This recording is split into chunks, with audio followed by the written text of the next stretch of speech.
नमस्कार प्यारे साथियों, नानक क्लासेज ऐप में आपका अभिनंदन है।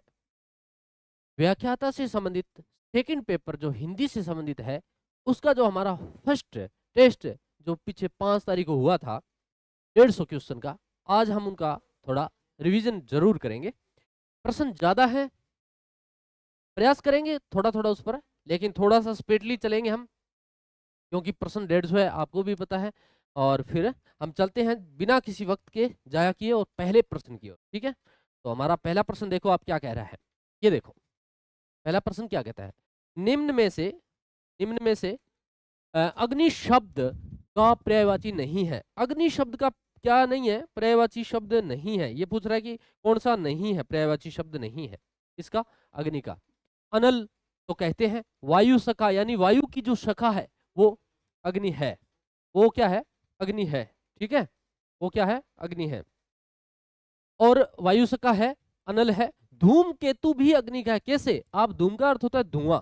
ठीक है, धुआं, ये देखो, ये दिल की ने दी हवा, थोड़ा सा धुआं उठा और आग जल गई, तो आग जल गई, तो ये देखो आग, और ये धुआं उठा ऊपर। ये क्या रहा है, धूम केतु। केतु कहते हैं ध्वजा को, क्या कहते हैं, ध्वजा को। तो धूमकेतु भी अग्नि का है। कृषाणु, कृषाणु भी अग्नि का है। ठीक है, वहनी भी है, पावक है। यहां देखो दो शब्द, पावक और पावन। पावक तो अग्नि है, लेकिन जो पावन शब्द है वो होता है पवित्र। क्या, पवित्र। पवित्र, पावन किसको कहते हैं, पवित्र। तो ये सारे शब्द जो हैं वो अग्नि के हैं। लेकिन अनिल कहते हैं हवा को, समीर को, मरुत को, ठीक है, पायोर को, ये सारे जो है वायु के हैं। यातुधान, ये सारे वायु के हैं। तो डी इसका उत्तर होगा। थोड़ा स्पीडली चलेंगे। दूसरा प्रश्न देखो, प्रश्न संख्या 2, प्रश्न संख्या 2। ठीक है, प्रश्न संख्या 2 पर चलते हैं हम। ये देखो, निम्न में से गंगा शब्द का पर्यायवाची नहीं है। क्या पूछ रहा है, नहीं से संबंधित है। जहानवी, देवनदी, मंदाकिनी, देवपगा, भगीरथी या ध्रुवनंदा, कुलकंसा या तरंगिणी, किसका पूछ रहा है, गंगा का। देखो इसमें दो शब्द है, हमें गंगा के अलग याद रखने हैं और नदी के अलग है। जैसे नदी की बात करें, नदी का है तो सरिता है। क्या है, सरिता है। तटीनी है, ठीक है, तटीनी है। आपगा है, आपगा है। निम्नगा है। ठीक है, मैं बोल रहा हूं बस थोड़ा सा लिखने में समय ज्यादा हो, इसलिए कम ही लिखूंगा। निम्नगा है, आपका है, तटिनी है, निर्झरणी है, ये सारे शब्द किसके हैं, आपके नदी के हैं। यहाँ देखो तरंगिणी है, कुलकंसा भी बहुत बढ़िया शब्द है, कुलकंसा, ये किसका है, नदी का है। ठीक है, जबकि भगीरथी, ध्रुवनंदा, मंदाकिनी, देवपगा, देवनदी, जाह्नवी, ये सारे के सारे गंगा के हैं। ठीक है, ये गंगा के हैं और ये नदी के हैं। आपगा है, आपगा जो अपने आप गमन करती है। निम्नगा जो उच्च स्तर से निम्न की ओर गमन करती है, निम्नगा। नदी, सरिता, तटिनी, ये सारे शब्द जो हैं नदी के हैं। ठीक है, आगे बढ़ते हैं हम दूसरे प्रश्न की। थोड़ा जल्दी चलेंगे क्योंकि प्रश्नों की संख्या आपको पता है 150 है। सहकार और अतिशोर्ब, देखो कितना बढ़िया शब्द है, अतिशोर्ब आया हुआ एग्जाम के अंदर लिया है। अतिशोर्ब का अर्थ होता है आम्र। ठीक है, आम्र या रसाल कहते हैं इसको, या आम भी कह देते हैं। ठीक है, क्या कहते थे, आम या आम्र या रसाल इसको कहते हैं। ठीक है, तो ये आम का हो गया भाई, किसका हो गया, सहकार भी कहते हैं इसको, सहकार, सहकार, ये सारे किसके हैं, आम के हैं। कमल अलग है, पक्षी, पक्षी को विहग कहते हैं, वृक्ष को तरु कहते हैं, विटप कहते हैं। ठीक है, ये सारे। और कमल क्या है, कमल जलज है, कमल पंकज है, कमल अरविंद है, कमल पुंडरिक है, ये सारे शब्द कमल के हैं। ठीक, आगे बढ़ते हैं प्रश्न संख्या नेक्स्ट। ये देखो हिंदी से संबंधित हमारे टेस्ट सीरीज, जो पहला टेस्ट हो चुका है 5 सितंबर को, आने वाला है दूसरा 20 सितंबर को। उसके लिए टेस्ट हमने शेड्यूल बांट रखा है। आरपीएससी द्वारा निर्धारित पाठ्यक्रम को हमने पूरे 6 भागों में बांटा है और 6 ही पूरे टेस्ट लेंगे, 150 प्रश्नों के, पूरा सिलेबस कवर। भर्ती आने से पहले पहले एक बार पूरा सिलेबस हमारा 6 प्रश्नों में क्या रखी। उसके बाद 2 बड़े टेस्ट, जो पूरे पाठ्यक्रम को 2 भागों में बांटकर 2 बड़े मेगा टेस्ट, 150 क्वेश्चन। कम क्वेश्चन अपने नहीं करेंगे, अपने पूरे क्वेश्चन करेंगे। 150 का आता है, वहां कौन सा कम आता है, 150 आएंगे, पूरे 3 घंटे मिलेंगे, बस उसका ही अभ्यास करेंगे। आगे बढ़ते हैं हम नेक्स्ट पर्सन। कामरस, कंज, शतदल किसके पर्यायवाची शब्द हैं। किसके हैं बताओ? ये पाठ्यक्रम बांट रखा है हमने, आप शेड्यूल देखना नाना क्लासेज ऐप में, अलग अलग किस प्रकार के, जैसे व्याकरण के प्रश्न पूछे जाते हैं यहाँ, व्याकरण और काव्य शास्त्र के प्रश्न पूछे जाएंगे 40 से 45 के बीच में, व्याकरण से संबंधित 25 से 30 प्रश्न आने वाले हैं, काव्य शास्त्र 10 से 15 प्रश्न पूछेगा, तो ये कुल मिलाकर 40 से 45 प्रश्न आने वाले हैं, उसी में हम पूछ रहे हैं। किसके पूछ रहा है? तामरस, कंज, शतदल किसके पर्यायवाची शब्द है? किसके हैं बताओ? अब्ज के हैं क्या? सरसिज के हैं क्या? अरविंद है क्या? बिल्कुल, अब्ज पानी को कहते हैं ना, अब कहते हैं पानी को, और जो पानी में जन्म लेता है वो अब्ज है, यानी कमल है। सरसिज, सर कहते हैं तालाब को, जो तालाब में जन्म लेता है वो क्या है? कमल है, ठीक है। अरविंद कहते हैं कमाल को। पुंडरिक शब्द भी कमाल, इस कमल के लिए आता है। पुंडरिक क्या है? पुंडरिक है। राजीव है, सरोज है, अरविंद है, जलज है, पंकज है, ये सारे शब्द किसके हैं? कमल के हैं। शतदल है, शतदल जिसके 7 दल हो, ठीक है, पंखुड़ियां खुलती है ना इस प्रकार, 7 दल, शतदल, कमल, अब्ज, सरिज, अरविंद, ये सारे के सारे उपयुक्त सभी ये किसके हैं? आपके कमल के हैं। आगे बढ़ते हैं हम, नेक्स्ट प्रश्न देखो। तिरयामा, कौन सी यामा? तिरयामा, जिसमें 3 याम हो। क्षणदा, सरवरी किसके पर्यायवाची शब्द हैं? विभावरी, निशा, यामिनी, ठीक है, ये सारे रात्रि के हैं।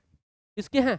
रात्रि के हैं, जिसे हम रैन कह देते हैं, जिसे हम रात कह देते हैं, जिसे हम सरवरी कह देते हैं, ठीक है, और क्या कह देते हैं? और क्या कहते हैं? और रात्रि भी कहते हैं ना, रात्रि भी कहते हैं, ये सारा। तो ये विभावरी, निशा, यामिनी, उपयुक्त सभी, ये सारे के सारे किसके हैं?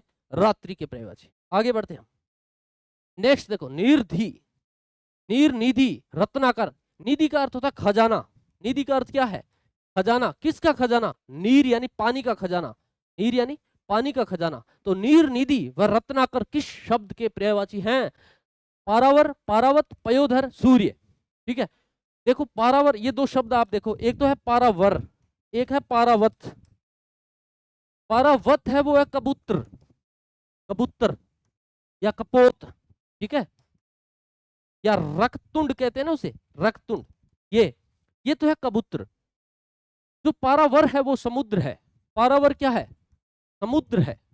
इसे नीर निधि कहते हैं हम, नीर निधि, ठीक है। इसे हम पयोद कहते हैं, ठीक है। और क्या कहते हैं? पयोधर, बादल को कहते हैं, पयोधर तो बादल है। सूर्य को तो मार्तंड कहते हैं, क्या कहते हैं?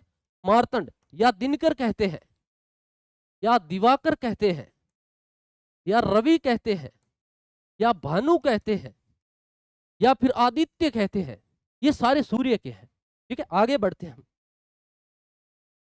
सविता, पतंग, मार्तंड, ये किसके? ये देखो अभी आए, सविता शब्द कितना खतरनाक शब्द है। 2 शब्द देखो आप, एक है सरिता, एक है सविता। सरिता नदी है, सविता सूर्य है, पूछा गया शब्द है सविता, सूर्य। सविता है, पतंग है, मार्तंड है, इसके अलावा भास्कर है, दिनकर है, दिवाकर है, रवि है, भानु है, आदित्य है, ये सारे शब्द किसके हैं? सूर्य के हैं।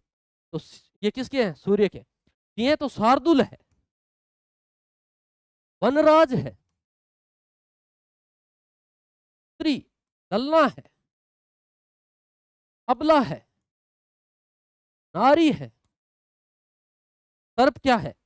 सांप है, नाग है, ये सारे शब्द। आगे बढ़ते हैं हम, इसका उत्तर सूर्य है। प्रश्न 150 है, इस बात का हमें ध्यान रखना है। पद्माकर शब्द किसका है? पद्माकर का पर्यायवाची शब्द नहीं है, क्या नहीं है? पद्माकर का पर्यायवाची शब्द नहीं है। तड़ाग कहते हैं तालाब को, पुष्कर कहते हैं तालाब को, जलाशय कहते हैं तालाब को, विबुध नहीं कहते, क्योंकि विबुध क्या है? देवता है, देवता जो अजर है, देवता जो अमर है, ये सारे क्या है? देवता के हैं। उत्तर हमारा 4 रहेगा। आगे बढ़ते हैं, मोशक, कुंबिल, खनक किसके पर्यायवाची शब्द? मोशक, कुंबिल, खनक किसके पर्यायवाची? तस्कर, दस्यु, तस्कर क्षेत्र देखा है क्या? तस्करी करने वाले तस्कर क्षेत्र। दस्यु क्षेत्र होना, करौली, भरतपुर, धौलपुर वाला जो है, तस्कर, दस्यु क्षेत्र कहते हैं इसको। चंबल नदी के जो बीहड़ क्षेत्र है उनको कहते हैं। साहसी कहते हैं रजनीचर, जो रात को विचरण करते हैं वो रजनीचर है। साहसिक भी कहते हैं, साहस तो है उनमें, साहस तो है इसलिए तो साहसिक है, ठीक है। तो तस्कर, दस्यु, साहसिक, रजनीचर, ये सारे के सारे क्या है आपके, इसका उत्तर डी रहने वाला है। मोसक, कुंभिल, खनक पर्यायवाची किसके हैं, इसके हैं। प्रश्न 150 है अपने पास, इस बात का ध्यान रखें। मनोरथ शब्द के पर्यायवाची है। मनोरथ किसको कहते हैं, मनोरथ कहते हैं इच्छा को, मनोरथ कहते हैं उत्कंठा को, अभिलाषा को, चाह को, कामना को, ठीक है, इसको मनोरथ कहते हैं। लगन को, अगर कोई व्यक्ति लगन से कार्य करता है, मनोरथ से कार्य करता है, इच्छा से कार्य करता है, कामना से करता है, उत्कंठा से करता है, ये सारे अभिलाषा, इप्सा, चाह, वांछा, कामना, सारे शब्द किसके हैं, किसके हैं, इच्छा के। आगे बढ़ते हम, प्रश्न संख्या नेक्स्ट। कृपण क्या है, कृपण का क्या विलोम शब्द, कृपण का अर्थ होता है कंजूस, क्या होता है, कंजूस, कृपण का अर्थ होता है कंजूस। उदार, फिर जो कंजूस का विलोम शब्द क्या हुआ, उदार। अर्पण, कंजूस, निर्मम, ये तो एक ही बात हुई, इसका तो अर्थ ही कंजूस है, तो इसका जो विलोम शब्द होगा वो होगा आपके उदार, क्या रहने वाला है, उदार, ठीक है। आगे बढ़ते हैं, नेक्स्ट देखो। अपराधी शब्द का विलोम शब्द है अपराधी, ये शब्द किस लिए लिया गया है कि अपराधी हम क्या कर देते हैं, निरपराधी कर देते हैं, लेकिन नहीं, अपराधी शब्द का विलोम क्या होगा, निरपराध, इसीलिए इस प्रश्न को लिया गया है, इसीलिए एग्जामिनर पूछता है, एग्जाम के अंदर इसलिए आता है, इसका है निरपराध, ठीक है। आगे बढ़ते हैं। आदर्श शब्द का विलोम शब्द है आदर्श, आदर्श का हो गया क्या, निराधार, नहीं ये तो आधार का हो गया निराधार, इसका तो आधार का है। कृत्रिम का होता है जो है आपके प्राकृतिक, प्राकृतिक, कृत्रिम का तो प्राकृतिक हो या नैसर्गिक, नैसर्गिक या प्राकृतिक जो मनुष्य द्वारा निर्मित नहीं है वो प्राकृतिक या नैसर्गिक है, जो मनुष्य द्वारा निर्मित है वो कृत्रिम है। यथार्थ कहते हैं वास्तविकता से, वर्तमान में जो स्थिति हो, वास्तविकता से गुजरी हुई स्थिति हो, यथार्थ कहते हैं उत्थान, किसी चीज का बड़ा उत्थान करना। तो आदर्श शब्द का विलोम है क्या, आदर्श का विलोम शब्द क्या है, यथार्थ, क्या, यथार्थ, क्या उत्तर रहने वाला है, यथार्थ। आगे बढ़ते हैं, नेक्स्ट देखो। व्यमनस्य, व्यमनस्य कहते हैं सरल को, व्यमनस्य नहीं सोमनस्य कहते हैं सरल को, किसको कहते हैं, सरल हो, सोमनस्य हो, व्यमनस्य कठिन, तो इसका सोमनस्य का व्यमनस्य हो गया। रुगुण, क्षणिक, अनुरक्त, ये कुछ नहीं है, अलग शब्द है। तो आगे बढ़ते हैं। वह अपने विषय का पूर्ण क्या है, अभिज्ञ है, अभिज्ञ कहते हैं जानकार, अभी मतलब पास में, अभी का अर्थ क्या है, पास में, और ज्ञ का मतलब जानने वाला, जानने वाला, यानी अभिज्ञ, जानकार जो है। सर्वज्ञ जो सब कुछ जानता है, अल्पज्ञ जो बहुत कम जानता है, अनभिज्ञ जो कुछ नहीं जानता है, और विज्ञ जो विद्वान है। तो ये क्या पूछ रहा है, अभिज्ञ यानी जानकार का अर्थ क्या होगा, मूर्ख, जो अनभिज्ञ कुछ नहीं जानता है। आगे बढ़ते हैं। इस क्रमांक में कुंतल और कुंड शब्द युग्म अर्थ भेद नहीं है। कुंतल क्या है और कुंडल क्या है, कुंडल कहते हैं आभूषण को, कर्ण आभूषण जो होते हैं, कर्ण आभूषण जो है, आभूषण जो है वो क्या है, आभूषण क्या होते हैं, आब, चमक, जो हमारी चमक बढ़ाए आभूषण होते हैं। कर्ण आभूषण जो कर्णों की चमक बढ़ाए वो कर्ण आभूषण है। तो ये आपके कुंतल क्या है, कुंतल का अर्थ होता है केश, बाल, ठीक है, केश या बाल, इसको हम कुंतल कहते हैं, ठीक है। रूह, जिसे हम रूह कह देते हैं ना, रूह खुश हुई, रूह राजी हुई, ये सारी बातें ये किसके, केस और कर्णाभूषण के। तो हमारा उत्तर रहने वाला है केस और कर्णाभूषण, ठीक है। आगे बढ़ते हैं, नेक्स्ट प्रश्न देखो, नेक्स्ट प्रश्न।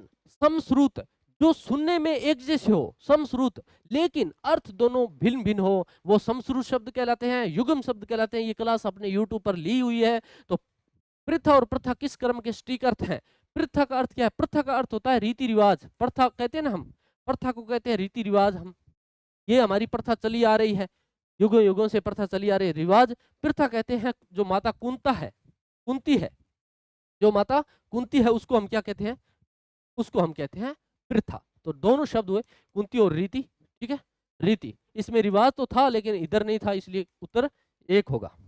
आगे देखो, प्रश्न संख्या नेक्स्ट। अभिराम अविराम शब्द क्या है, अभिराम और अविराम, अविराम बिना विराम लगातार, जैसे हमारी क्लास चल रही है, अविराम लगातार, कोई विराम नहीं लेना है, ठीक है। तो अविराम लगातार। अभिराम का अर्थ होता है सुंदर, अच्छा, अभिराम अच्छा सुंदर। नेक्स्ट प्रश्न देखो आगे। अनेकार्थी शब्द अक्ष का अर्थ नहीं होता, अक्ष क्या है, अक्ष कहते हैं धुरी को, अक्ष कहते हैं आंख को, अक्ष कहते हैं पहिए को, अक्ष कहते हैं सांप को, अक्ष कहते हैं कील को। ये सारी बातें क्या है, अक्ष कहते हैं। चौसर का जो पासा होता है उसको अक्ष कहते हैं, ठीक है। तो देखो, ज्ञान को अक्ष कहते हैं, मंडल को अक्ष कहते हैं, ठीक है। और पहिए को कहते हैं, आत्मा को कहते हैं, आंख को कहते हैं, सर्प को कहते हैं, रथ, रथ को भी अक्ष कहते हैं। क्या कहते हैं, अक्ष। और अक्ष धुरी को भी कहते हैं, ठीक है, धुरी। चौसर का जो पासा है उसको भी अक्ष कहते हैं। तो ये सारे शब्द जो हैं वो अक्ष के हैं। लेकिन इसमें पहिया तो है, लेकिन आकाश और दूध ये नहीं है, आकाश और दूध ये नहीं है। इसलिए बाकी सारे शब्द अनेकार्थ शब्द से यहाँ पर से लिया गया है। ये सारे शब्द हैं वो आपके अक्ष के हैं। आगे बढ़ते हैं, नेक्स्ट देखो, अनेकार्थी शब्द अज। ये एग्जाम में 2022 के संस्कृत विभाग से संबंधित जो ग्रेड सेकंड का एग्जाम था वहां आ गया था, वहां आ गया था। तो अज का अर्थ बुकों में क्या मिलेगा, जो जन्मा नहीं है, जो जन्मा नहीं है। एक आपको मिल जाएगा विष्णु, और एक मिलेगा दशरथ के पिता, दशरथ के पिता, ये मिलेगा, ये तीन। एक मिलेगा बकरा, ये शब्द आपको बुक में मिल जाएगा। ये एग्जाम के अंदर आ गया। आने से हमने देखा भी जो अजन्मा है, जो नहीं जन्मा, विष्णु है, शिव है, ये दोनों ऑप्शन हमने हटा दिए। अब कहानी कहाँ उलझ गई, मेंढा और घोड़ा पर उलझ गई। हमने पढ़ा था दशरथ के पिता और बकरा, लेकिन वो दोनों शब्द नहीं आए, नया ही शब्द आ गया, मेंढा और घोड़ा। अब क्या करें, अब इन दोनों में से किसको निकालें। फिर दिमाग लगाया भी इसने बकरे को नहीं उठाया, जबकि बकरे जैसा ही इसने मेंढे को उठा लिया, ठीक है। तो फिर घोड़ा लगाया और इसका उत्तर घोड़ा है। तो मेंढा, अब नया शब्द जुड़ गया। अब आपको मेंढा भी मिलेगा, हर बुक में मिलेगा, मेंढा भी मिलेगा, बकरा भी मिलेगा, दशरथ के पिता भी मिलेंगे, विष्णु जी भी आएंगे और ये शिव जी भी आएंगे। और भी कोई जो नहीं जन्मा है वो भी आ सकता है, क्योंकि लिखा हुआ है जो जन्मा नहीं हो वो क्या कहलाता है, अज, ठीक है। तो इसका उत्तर डी रहने वाला है। आगे बढ़ते हैं, निम्न में से विग्रह शब्द, विग्रह, समास विग्रह, संधि विग्रह। विग्रह का मतलब दूर करना, हटाना, विस्तार करना उसका, ठीक है। तो विस्तार तो है, एक विग्रह हो जाता है, लड़ाई हो जाती है, विग्रह होता है। शरीर भी विग्रह कहते हैं, शरीर को विग्रह। देवता की जो मूर्ति है उसको भी विग्रह कहते हैं। क्यों, क्योंकि वो विस्तारित है, उसका विस्तार बहुत बड़ा है, इसलिए वो विस्तारित है, मूर्ति है। विचार और लक्ष्मी इसमें नहीं आएंगे, ये बाकी सारे शब्द विग्रह से संबंधित आएंगे, ठीक है। आगे बढ़ते हैं, नेक्स्ट प्रश्न। अंक शब्द का अनेकार्थी शब्द नहीं है। अंक, अंक किसको कहते हैं, एक तो गिनती के अंक, ठीक है, मैथ में अंक। एक होते हैं आपके जो संख्या है उसको अंक कह देते हैं। इसके अलावा अध्याय, भाग्य, एक गोद को अंक कहते हैं, गोद इसको भी कहते हैं। तो गिनती के अंक है, नाटक के अंक है, अध्याय है, भाग्य, गोद है। चिह्न भी ध्यान रखना, ये भी अंक है। अब देखो, एक तो चिह्न ऐसे लिखा जाता है, एक हम चिन्ह है लिख देते हैं, ये गलत है, अशुद्ध है, चिन्ह नहीं लिखना है, हमें चिह्न लिखना है। ये चिह्न हो गया, संख्या हो गया। तो धनेश्वरी, प्रयोजनकरण ये नहीं आएंगे, ठीक है। तो इसका उत्तर नंबर क्या हो जाएगा, डी हो जाएगा। क्या हो जाएगा, डी हो जाएगा। आगे बढ़ते हैं, नेक्स्ट प्रश्न। असत्य युगम को हटाइए। असत्य उसको हटाना है, जो असत्य है ना उसको हटाना है, बाकी रखना है। जो सत्य को रखना है, बाकी असत्य को हटाना है। कैसे, किसी बात पर व्यर्थ प्रलाप करना, कोई बात हो उस पर व्यर्थ प्रलाप करना क्या कहलाता है, अति कथा है। वो ज्यादा कथा कहते हैं ना, क्यों कथ कर रहे हो, भी किसी बात पर विशेष कथ कर, क्यों कथ कर रहे हो, अति कथा कर रहे हो ना, बार बार। मर्यादा का कोई व्यक्ति उल्लंघन किया हो तो फिर अतिकृत कहते हैं उसको। क्या कहते हैं, अतिकृत। जो मर्यादा जो लांघ जाता है उसको फिर अतिकृत कहते हैं। जो व्यतीत हो गया है, जो व्यतीत हो गया वो अतीत है भाई, वो अतीत काल, वो हम इसको अतीत काल कह देते हैं, ठीक है। आगे अतीत काल। जो ऊंचा न हो वो तुंग नहीं, वो अतुंग होता है। क्या होता है, अतुंग। जो ऊंचा नहीं है वो अतुंग है, जो ऊंचा है वो तुंग है, जो ऊंचा है वो क्या है, वो तुंग है भाई, वो क्या है, तुंग है, याद रखना, ठीक है। आगे बढ़ते हैं, नेक्स्ट प्रश्न। निम्न में से सही कथन नहीं है। कौन सा कथन सही नहीं है, देखो आप, तट को जो भाग जल के भीतर हो, तट का जो भाग, यानी तट का, जैसे जैसे ये हमारे भारत का नक्शा है और इस भारत के नक्शे में ये जो तट है इस प्रकार से, ठीक है, इस प्रकार से जो तट है वो जल के अंदर है, तो उसको क्या कहते हैं, तट का जो भाग जल के भीतर है उसको अंतरीप कहते हैं। क्या कहते हैं, अंतरीप कहते हैं। मन में होने वाला स्वाभाविक ज्ञान, अंतर्ज्ञान। कई बार क्या होता है कि हम समस्या से उलझ रहे हैं तो हम कई देर के लिए क्या रखते हैं, शांत हो जाते हैं, बैठ जाते हैं। फिर अचानक कोहलर का जो सूझ का सिद्धांत है वो काम करता है, और वो काम करने के बाद तुरंत व्यक्ति क्या है, उठ खड़ा रहता है कि यार ये तो ऐसे होने वाला था, कोई खास बात ही नहीं थी। तो वो अंतर्ज्ञान, यानी अपने आप मन से स्वाभाविकता के साथ आया ज्ञान अंतर्ज्ञान है। जिस नदी के जल का प्रवाह गुप्त हो, कई ऐसी नदियां होती है, ऊपर से ऐसे आपको कंकड़ पत्थर मिलेंगे, लेकिन बीच में कंदराएं बनी होती है, नीचे जो गुफाएं बनी होती है, उसमें से जो जल है वो प्रभावित होता रहता है, हमें कम दिखाई देता है। तो वो होती है अंतः सलीला। ठीक है, अंतः सलीला, अंतः सलीला। तो जो लूणी नदी को अंतः सलीला किसने कहा था, वो आप बताओ मेरे को, किसने कहा था ना, एक व्यक्ति थे जो है शायद कालिदास ने कहा था। आगे बढ़ते हैं। जो पासे के खेल में कुशल हो, पासे के खेल में कुशल हो, वो क्या कहलाएगा, अंबुवाह कहलाएगा? नहीं, अंबुवाह तो है पानी भरने वाला, पानी भरने वाला। ठीक है, क्यों भरने वाला? क्यों? क्योंकि अंबु का अर्थ होता है पानी। अंबु का अर्थ क्या है? पानी पानी पानी। और पानी को तोय भी कह देते हैं, तोय भी कह देते हैं। ठीक है, और जल तो कहते ही कहते हैं। तो तोय है, पानी है, जल है, ये सारे शब्द हैं, और ये अंबुआ है, इसका नहीं है। तो पासा जो है, जो पासे के खेल में कुशल है, उसको क्या कहेंगे? उसको हम कहेंगे जो है क्षण धूर्त, उसको कहेंगे क्षण धूर्त। क्या कहेंगे? क्षण धूर्त। ठीक है, आगे बढ़ते हैं। जो तर्क से परे हो, ऐसा कोई वाक्य, तथ्य या कोई बात जो जिस पर तर्क ही नहीं की जा सकती, तर्क से बिल्कुल क्या है, परे है, तो फिर अतर्क है भाई, कोई तर्क नहीं कर सकते ना। अतर्क है, तर्क अतीत है, अतीत का अर्थ होता है बीता हुआ पहले का, यानी अतर्क है, तर्क से बीता हुआ है, तर्क नहीं किया जा सकता। अतिका क्या है? ये नाटक में बड़ी बहन होती है भाई, अतिका नाटक में बड़ी जो बहन है उसको हम अतिका कहते हैं। और अतवरा जो त्वरित नहीं है, जो त्वरित नहीं है, जो क्या है, जो क्या है, त्वरित नहीं है, जो त्वरित नहीं है, कहते हैं ना त्वरित गति से जो कार्य त्वरित नहीं है, तो वो अतवरा है। और अद्यतन, अद्यतन का मतलब होता है आज तक। क्या? आज तक, आपने देखा होगा आज तक, आज तक। ठीक है, उसको कहते हैं अद्यतन। ठीक है, उत्तर हमारा एक। आगे बढ़ते हैं। ये देखो, ये थे व्याकरण से संबंधित प्रश्न। व्याकरण से संबंधित प्रश्न पूछे जाएंगे 25 से 30 हमारे व्याख्याता के अंदर सेकंड पेपर में। उसके बाद इतिहास से संबंधित प्रश्न पूछे जाएंगे 50 से 55। तो अब कुछ 50 से 55 प्रश्न लेके आ रहे हैं इतिहास से संबंधित। ठीक है, प्रश्न ज्यादा है, आगे बढ़ते हैं। इतिहास का संबंध न केवल अतीत से होता है, समझो इसको, थोड़ा सा याद करने का प्रयास करेंगे। इतिहास का संबंध न केवल अतीत से होता है, न वर्तमान से। इतिहास का निर्माता स्वयं मनुष्य है। इतिहास का कौन है? मनुष्य, मनुष्य है, और मनुष्य है। ठीक है, थोड़ा सा इसको क्या कर लेते, ऐसे कर लेते। अब ठीक है,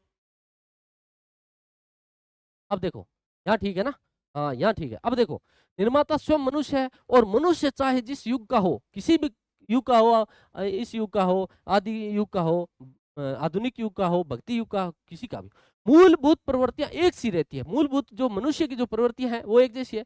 पहले भी मनुष्य सुख चाहता था, आज भी मनुष्य सुख चाहता है, हर व्यक्ति खुश रहना चाहता है, हर व्यक्ति सुख सुविधाओं से लबालब रहना चाहता है। ये पहले भी चाहता था, अब भी चाहता है, तो ऐसी एक जैसी रहती है। हीरोडोट्स ये नहीं, ये तो इतिहास के जनक है। आचार्य रामचंद्र शुक्ल है, ये तो जो है इन्होंने हिंदी साहित्य का इतिहास लिखा। हिंदी साहित्य का इतिहास है जो लिखा 1929 में। ठीक है, जो पहले शब्द सागर नाम से लिखा गया था। लिखने में थोड़ा सा टाइम ज्यादा लगता है, मैंने प्रयास ज्यादा बोल दूंगा मैं। हीगल जो है वो अलग है। विको, इसका उत्तर रहेगा विको, विको विको विको वज्रदंती, विको। ठीक है, तो एक सी रहती है। आगे बढ़ते हैं। इतिहास एक ऐसा दर्शन है, कैसा दर्शन है? एक ऐसा दर्शन है जो दृष्टांतों के द्वारा शिक्षा प्रदान करता है, उदाहरणों के माध्यम से शिक्षा प्रदान करता है। ऐसा किसने कहा? किसने कहा भाई? प्रोफेसर कार्लाइल ने कहा, दार्शनिक ने कहा कांत, तेबा बबूमा। इसको हटाओ, इसने तो कुछ नहीं कहा। ये अभी रेस्ट कर रहे हैं। क्या कर रहे हैं? रेस्ट कर रहे हैं। अभी कोई मैच नहीं चल रहा ना। आचार्य रामचंद्र शुक्ल, ये हमने शब्द सागर लिखा था इन्हें पहले 1929 में, फिर 1939 में वो है हिंदी साहित्य नाम से जो है आया, और विद्वान है। इनकी एक रचना याद रखना, रस मीमांसा। रस मीमांसा कई बार पूछी गई है। इनकी एक रचना तुलसीदास है, वो याद रखना, तुलसीदास। इनकी एक रचना जो है आपके सूरदास, सूरदास, ये भी याद रखना। ठीक है, महाकवि सूरदास, महाकवि सूरदास, महाकवि सूरदास। इनकी एक रचना चिंतामणि, वो भी याद रखना, चिंतामणि। कौन सी मणि? चिंतामणि। 4 भाग है इसके। कितने भाग हैं? 4 भाग हैं। और इनका एक विश्व प्रपंच, विश्व प्रपंच, कैसा प्रपंच? विश्व प्रपंच, ये भी रचना हमें याद रखनी है। आगे बढ़ते हैं, इसका उत्तर 1 नंबर है। हिंदी साहित्य इतिहास के लेखन की महत्वपूर्ण स्रोत सामग्री जो है भक्तमाल। कौन सा माल? भक्तमाल के संबंध में सत्य कथन है। भक्तमाल के बारे में बताना। भक्तमाल जो रचना है ना, ये बहुत महत्वपूर्ण रचना है, नाभादास की है। और ये रचना, इससे संबंधित प्रश्न में एग्जाम में अक्सर पूछते ही हैं, आप विद्वान हो, तैयारी करते हो, हमें देखते ही रहते हैं, इससे प्रश्न आते हैं। नाभादास द्वारा 200 भक्तों का चमत्कारपूर्ण चरित्र 316 छप्पे में रचित है। बिल्कुल, ये बात क्या है, बिल्कुल सही है। भगत कवियों के विषय में जानकारी देने वाली हिंदी की प्रथम पुस्तक है ये। अगर पूछ ले कि हिंदी में भगत कवियों संबंधित प्रश्न देने वाली प्रथम पुस्तक कौन सी है, भक्तमाल। नाभादास ने तुलसीदास के प्रति विशेष श्रद्धा भाव व्यक्त करते हुए उन्हें अपने ग्रंथ का सुमेरु कहा। कितनी महत्वपूर्ण बात है, किसको सुमेरु कहा, प्रश्न किसको कहा, तुलसीदास को। किसने कहा, नाभादास ने। ठीक है, किसमें, भक्तमाल में। 3 प्रश्न बनते हैं। देखो, हिंदी साहित्य इतिहास लेखन एक महत्वपूर्ण आरंभिक स्रोत है। ये हिंदी साहित्य लेखन में क्या है, एक महत्वपूर्ण स्रोत भी है। क्या है, महत्वपूर्ण स्रोत है ये। एक पहला नाभादास का भक्तमाल। ठीक है, एक बार आप पढ़ो इसको। अब देखो, सारी बातें क्या है, बिल्कुल मेरे को सत्य लग रही है, अच्छी है। 200 भक्तों का चमत्कारपूर्ण है, 316 छप्पे हैं, हिंदी की प्रथम पुस्तक है ये। भक्त कवियों के विषय में सुमेरु कहा, और ये हिंदी साहित्य लेखन का महत्वपूर्ण क्या है, प्रथम स्रोत भी है। ठीक है, इसके ऑप्शन देखो। अब कूट के माध्यम से बताओ सत्य कथन। ठीक है, तो सत्य कथन सारे सत्य है भाई, सारे क्या है, सारे इसके क्या है, सत्य है। सारे क्या है, सत्य है। कोई कथन इसका क्या है, असत्य नहीं है। कोई भी कथन क्या है, असत्य नहीं है। आगे बढ़ते हैं, आगे बढ़ते हैं। प्रश्न संख्या देखो, निम्न में से असंगत को पहचाने। असंगत को हटाना है। कवि माला, कौन सी माला, कवि माला 1665 तुलसी की है क्या। कालिदास हजारा, कालिदास। अलंकार रत्नाकर, दलपति राय बंशीधर। और सार संग्रह कवि प्रवीण। बिल्कुल सही है, सार संग्रह कवि प्रवीण का ही है, याद रखेंगे। अलंकार रत्नाकर, दलपति राय और बंशीधर का है, बिल्कुल सही है। लेकिन कालिदास जो हजारा है, हजारा है ये, हजार नहीं हजारा है, कोई बात नहीं। बड़े विद्वान हो, बड़े लेवल की तैयारी करे हो, ऐसी छोटी मोटी जो है आप देख ही लोगे, कर ही लोगे। हाँ, कालिदास हजारा जो है ये किसके, कालिदास त्रिवेदी के है। कौन सी है, कालिदास त्रिवेदी। ये कालिदास वो कालिदास नहीं है जो अभिज्ञान शाकुंतलम लिखा, जिन्होंने विक्रमो उर्वंशियम लिखा, जिन्होंने मालविकाग्नि मित्र ये नाटक लिखा, जिन्होंने ऋतुसंहार लिखा, जिन्होंने मेघदूत लिखा, वो कालिदास नहीं है। ये कालिदास त्रिवेदी है। इन्होंने कौन सा लिखा, कालिदास हजारा लिखा, कालिदास हजारा लिखा। ठीक है, आगे बढ़ते हैं। नेक्स्ट चलो सर, प्रश्न ज्यादा है, आगे बढ़ते हैं। ये देखो, कालिदास के बारे में थोड़ी सी जानकारी लेते हैं। कालिदास त्रिवेदी द्वारा रचित कालिदास हजारा में 212 कितने, 212 1000 पद्य संग्रहित है। शिव सिंह सेंगर ने कवियों के काल निर्णय एवं उदाहरण इसी से लिए हैं। ये देखो कितने बड़े विद्वान है शिव सिंह, और हमारे सर भी शिव सर कितने बड़े विद्वान है, ये भी शिव सिंह सेंगर बड़े विद्वान है। इन्होंने भी कालिदास त्रिवेदी से ये लिया है। क्या लिया है, इसलिए लाइन थोड़ी सी क्या हो जाती है, इंपॉर्टेंट हो जाती है। वैसे आप विद्वान हो, हर लाइन पकड़ते हो, जानते हो। शिव सिंह सरोज का ये प्रेरक आधार ग्रंथ है। सीधा पूछ सकता है अगला कि शिव सिंह सरोज का आधार और प्रेरक ग्रंथ कौन सा है, तो हमें कालिदास त्रिवेदी के पास जाना पड़ेगा। ठीक है, आगे बढ़ते हैं। नेक्स्ट ये देखो, बढ़िया प्रश्न आ गया। नेक्स्ट देखो, सप्तगिरी गिलास, लंबा ना थोड़ा सा नाम, कौन सा, सत कवि गिरा विलास। सत कवि गिरा विलास रचना किसकी है, महत्वपूर्ण रचना है, जो हिंदी साहित्य इतिहास लेकर के महत्वपूर्ण स्रोत सामग्री के रूप में मानी जाती है। कवि प्रवीण, कवि प्रवीण का तो सार संग्रह था, अभी हम पिछले ही प्रश्न में पढ़े थे कि इनका तो है सार संग्रह। ठीक है, सुब्बा सिंह उर्फ श्रीधर नहीं, इनका तो जो है प्रमोद तरंगिणी, प्रमोद, विद्वान प्रमोद तरंगिणी, विद्वान प्रमोद तरंगिणी। ठीक है, थोड़ा सा समय बचाएंगे भाई, आप समझ लो। विद्वान प्रमोद तरंगिणी किसका है, सुब्बा सिंह उर्फ श्रीधर का है। कृष्णानंद व्यास का कल्पतरु, क्या इनका तो है, जो है कल्पतरु, ये रचना है कल्पतरु करके। और बलदेव बघेलखंडी का है आपके सत्तव गिरा विलास। कहाँ गिरा विलास, सत कवि गिरा विलास किसका है, बलदेव बघेलखंडी का है। किसका है, बलदेव बघेलखंडी का। आगे बढ़ते हैं। नेक्स्ट देखो, ये आई गई भी सारी रचना, ऐसे ही अपने वहां परेशान हो रहे थे। विद्वान मोद तरंगिणी किसकी है, सुब्बा सिंह उर्फ की है, सुब्बा सिंह उर्फ की है। राग कल्पद्रुम है उनका, इनका राग कल्पद्रुम है कृष्णानंद व्यास का। ठीक है, बढ़िया बात है। सागर विभूषित कृष्णानंद के जो संग्रह को राग रौद भव राग नाम से भी जाना जाता है, ये इसका दूसरा नाम है। ठीक है, आप देख लेना। आगे बढ़ते हैं हम। नेक्स्ट देखो, भाषा काव्य संग्रह, कौन सा संग्रह, सार संग्रह अलग है, ये भाषा काव्य संग्रह है। सार संग्रह तो कवि प्रवीण का है, लेकिन ये भाषा काव्य संग्रह है, और ये भारतेंदु का नहीं है, भारतेंदु का अलग है, इनका तो सुंदरी तिलक है। कौन सा तिलक? सुंदरी तिलक है, सुंदरी तिलक है। ये रचनाएं महत्वपूर्ण है जो अपने बात कर रहे हैं। माता दीन गुप्त का तो कवित रत्नाकर है। क्या है? कवित रत्नाकर। कौन सा कर? कवित रत्नाकर माता दीन गुप्त का है। कवि सरदार का श्रृंगार संग्रह है। क्या है? श्रृंगार संग्रह। कौन सा संग्रह? कवि सरदार है, श्रृंगार करेंगे तो सरदार श्रृंगार संग्रह। और सार कौन? सार संग्रह कवि प्रवीण। और काव्य भाषा संग्रह किसका है? वह महेश दत्त शुक्ला का, महेश दत्त शुक्ला का। आगे बढ़ते हैं हम नेक्स्ट प्रश्न की ओर। आगे देखो, ये देखो माता, ये सारी रचना दोबारा आगे भी अपने वैसे ही कविता रत्नाकर है, सुंदरी तिलक है और श्रृंगार संग्रह कवि सरदार की है। आगे बढ़ते हैं नेक्स्ट देखो आप, ए कथन की पहचान करनी है। कौन सा कथन? ए कथन की पहचान करनी है।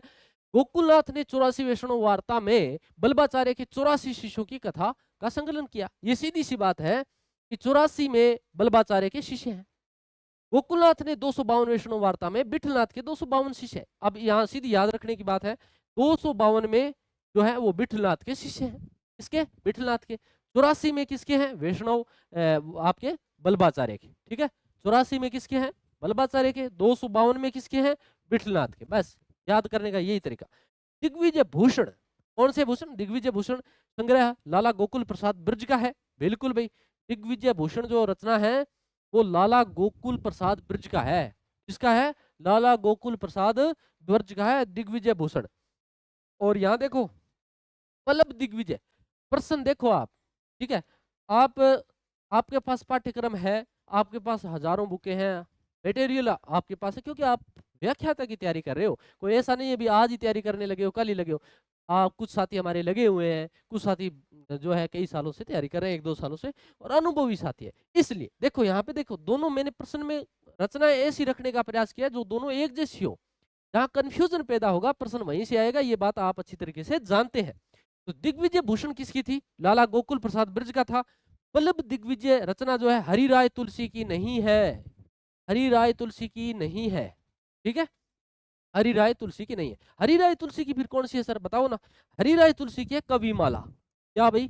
कौन सी माला? कविमाला। कविमाला जो रचना है वो हरिराय तुलसी की है। बाकी जो रचना है ये वल्लभ दिग्विजय फिर किसकी है? ये है यदुनाथ की। किसकी? यदुनाथ, यदुनाथ की है। ठीक है, आगे बढ़ते हैं, ये इसका उत्तर है। आगे बढ़ते हैं सर, ये दोनों आगे देखो, वल्लभ दिग्विजय आ गया, यदुनाथ कविमाला आ गया, हरिराय तुलसी। आगे बढ़ते हैं, भक्त नामावली। कौन सी नामावली? भक्त नामावली रचना किसकी है? नाबादास भक्तमाल है इनका। इनका क्या है? भक्तमाल। भक्त नामावली किसकी है फिर? भक्त नामावली है ध्रुवदास की। भक्त नामावली, नामावली, भक्त नामावली ये इनकी है। ठीक है, सूदन का क्या है? सूदन का क्या है? और बलदेव का क्या है? बलदेव का तो सतकवि गिराविलास है। सतकवि गिराविलास किसका है? बलदेव का है। सतकवि जो विलास है वो बलदेव का है।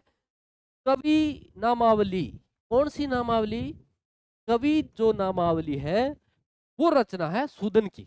कवि नामावली जो रचना है वो है सूदन की। भक्त नामावली किसकी है? ध्रुवदास की। भक्त माल किसका है? नाबादास का। और एक आप याद रखना, कवि माला। कौन सी माला? कवि माला। ये है आपके तुलसी की।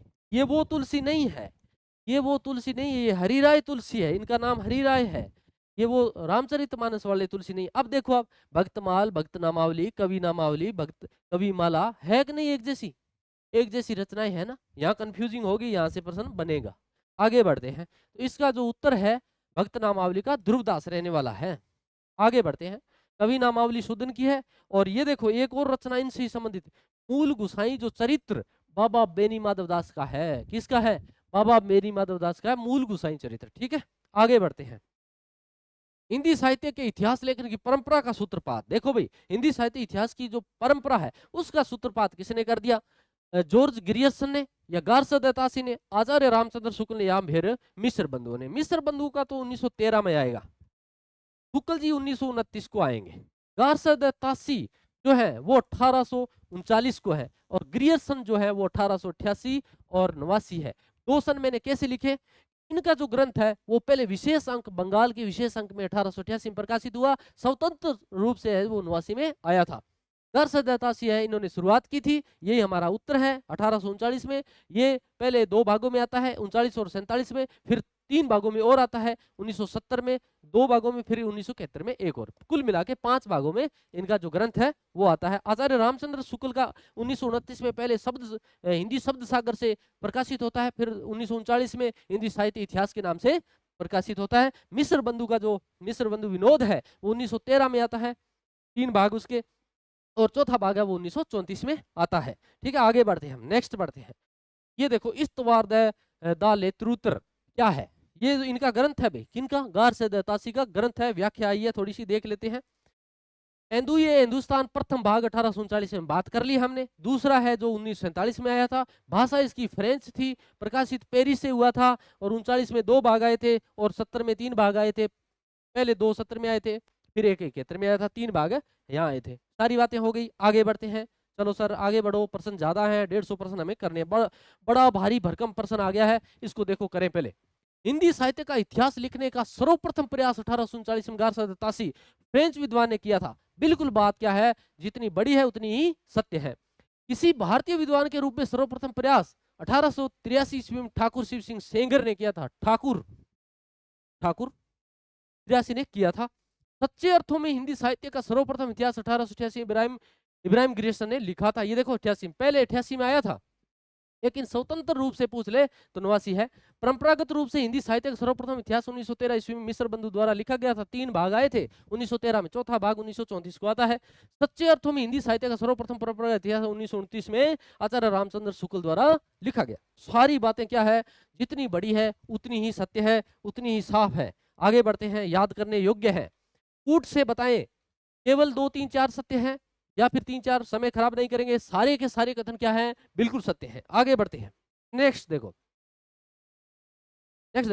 गारसदातासी ने इस्तवार द लेत्रुत्र ये हिंदुस्तानी में हिंदी कितने कवि माने हैं, कितने कवि माने हैं, हिंदी के कितने माने, ये पूछ रहा है।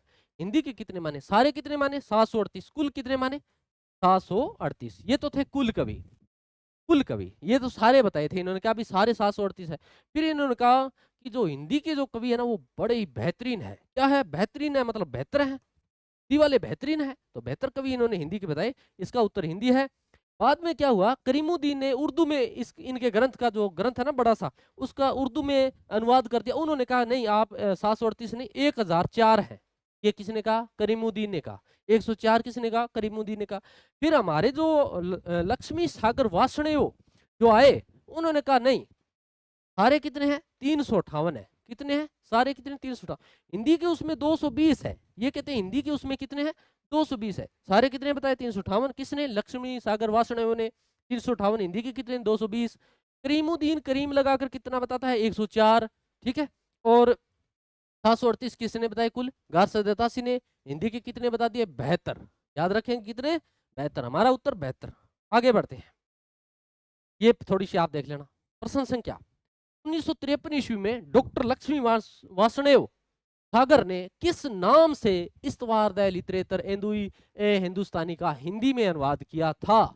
अभी बात की थी ना हमने, इन्होंने 1953 में किस नाम से किया, जिसमें कितने कवि बताए थे, 358। कितने कवि, 358। 358 में हिंदी के कितने, 220। ये 358 में ये कहते हैं 220 हिंदी के हैं। कौन, लक्ष्मी सागर वासुदेव। इन्होंने किस नाम से, हिंदुई साहित्य का इतिहास, ये है। ठीक है, हिंदुई साहित्य का इतिहास। ठीक है, आगे बढ़ते हैं।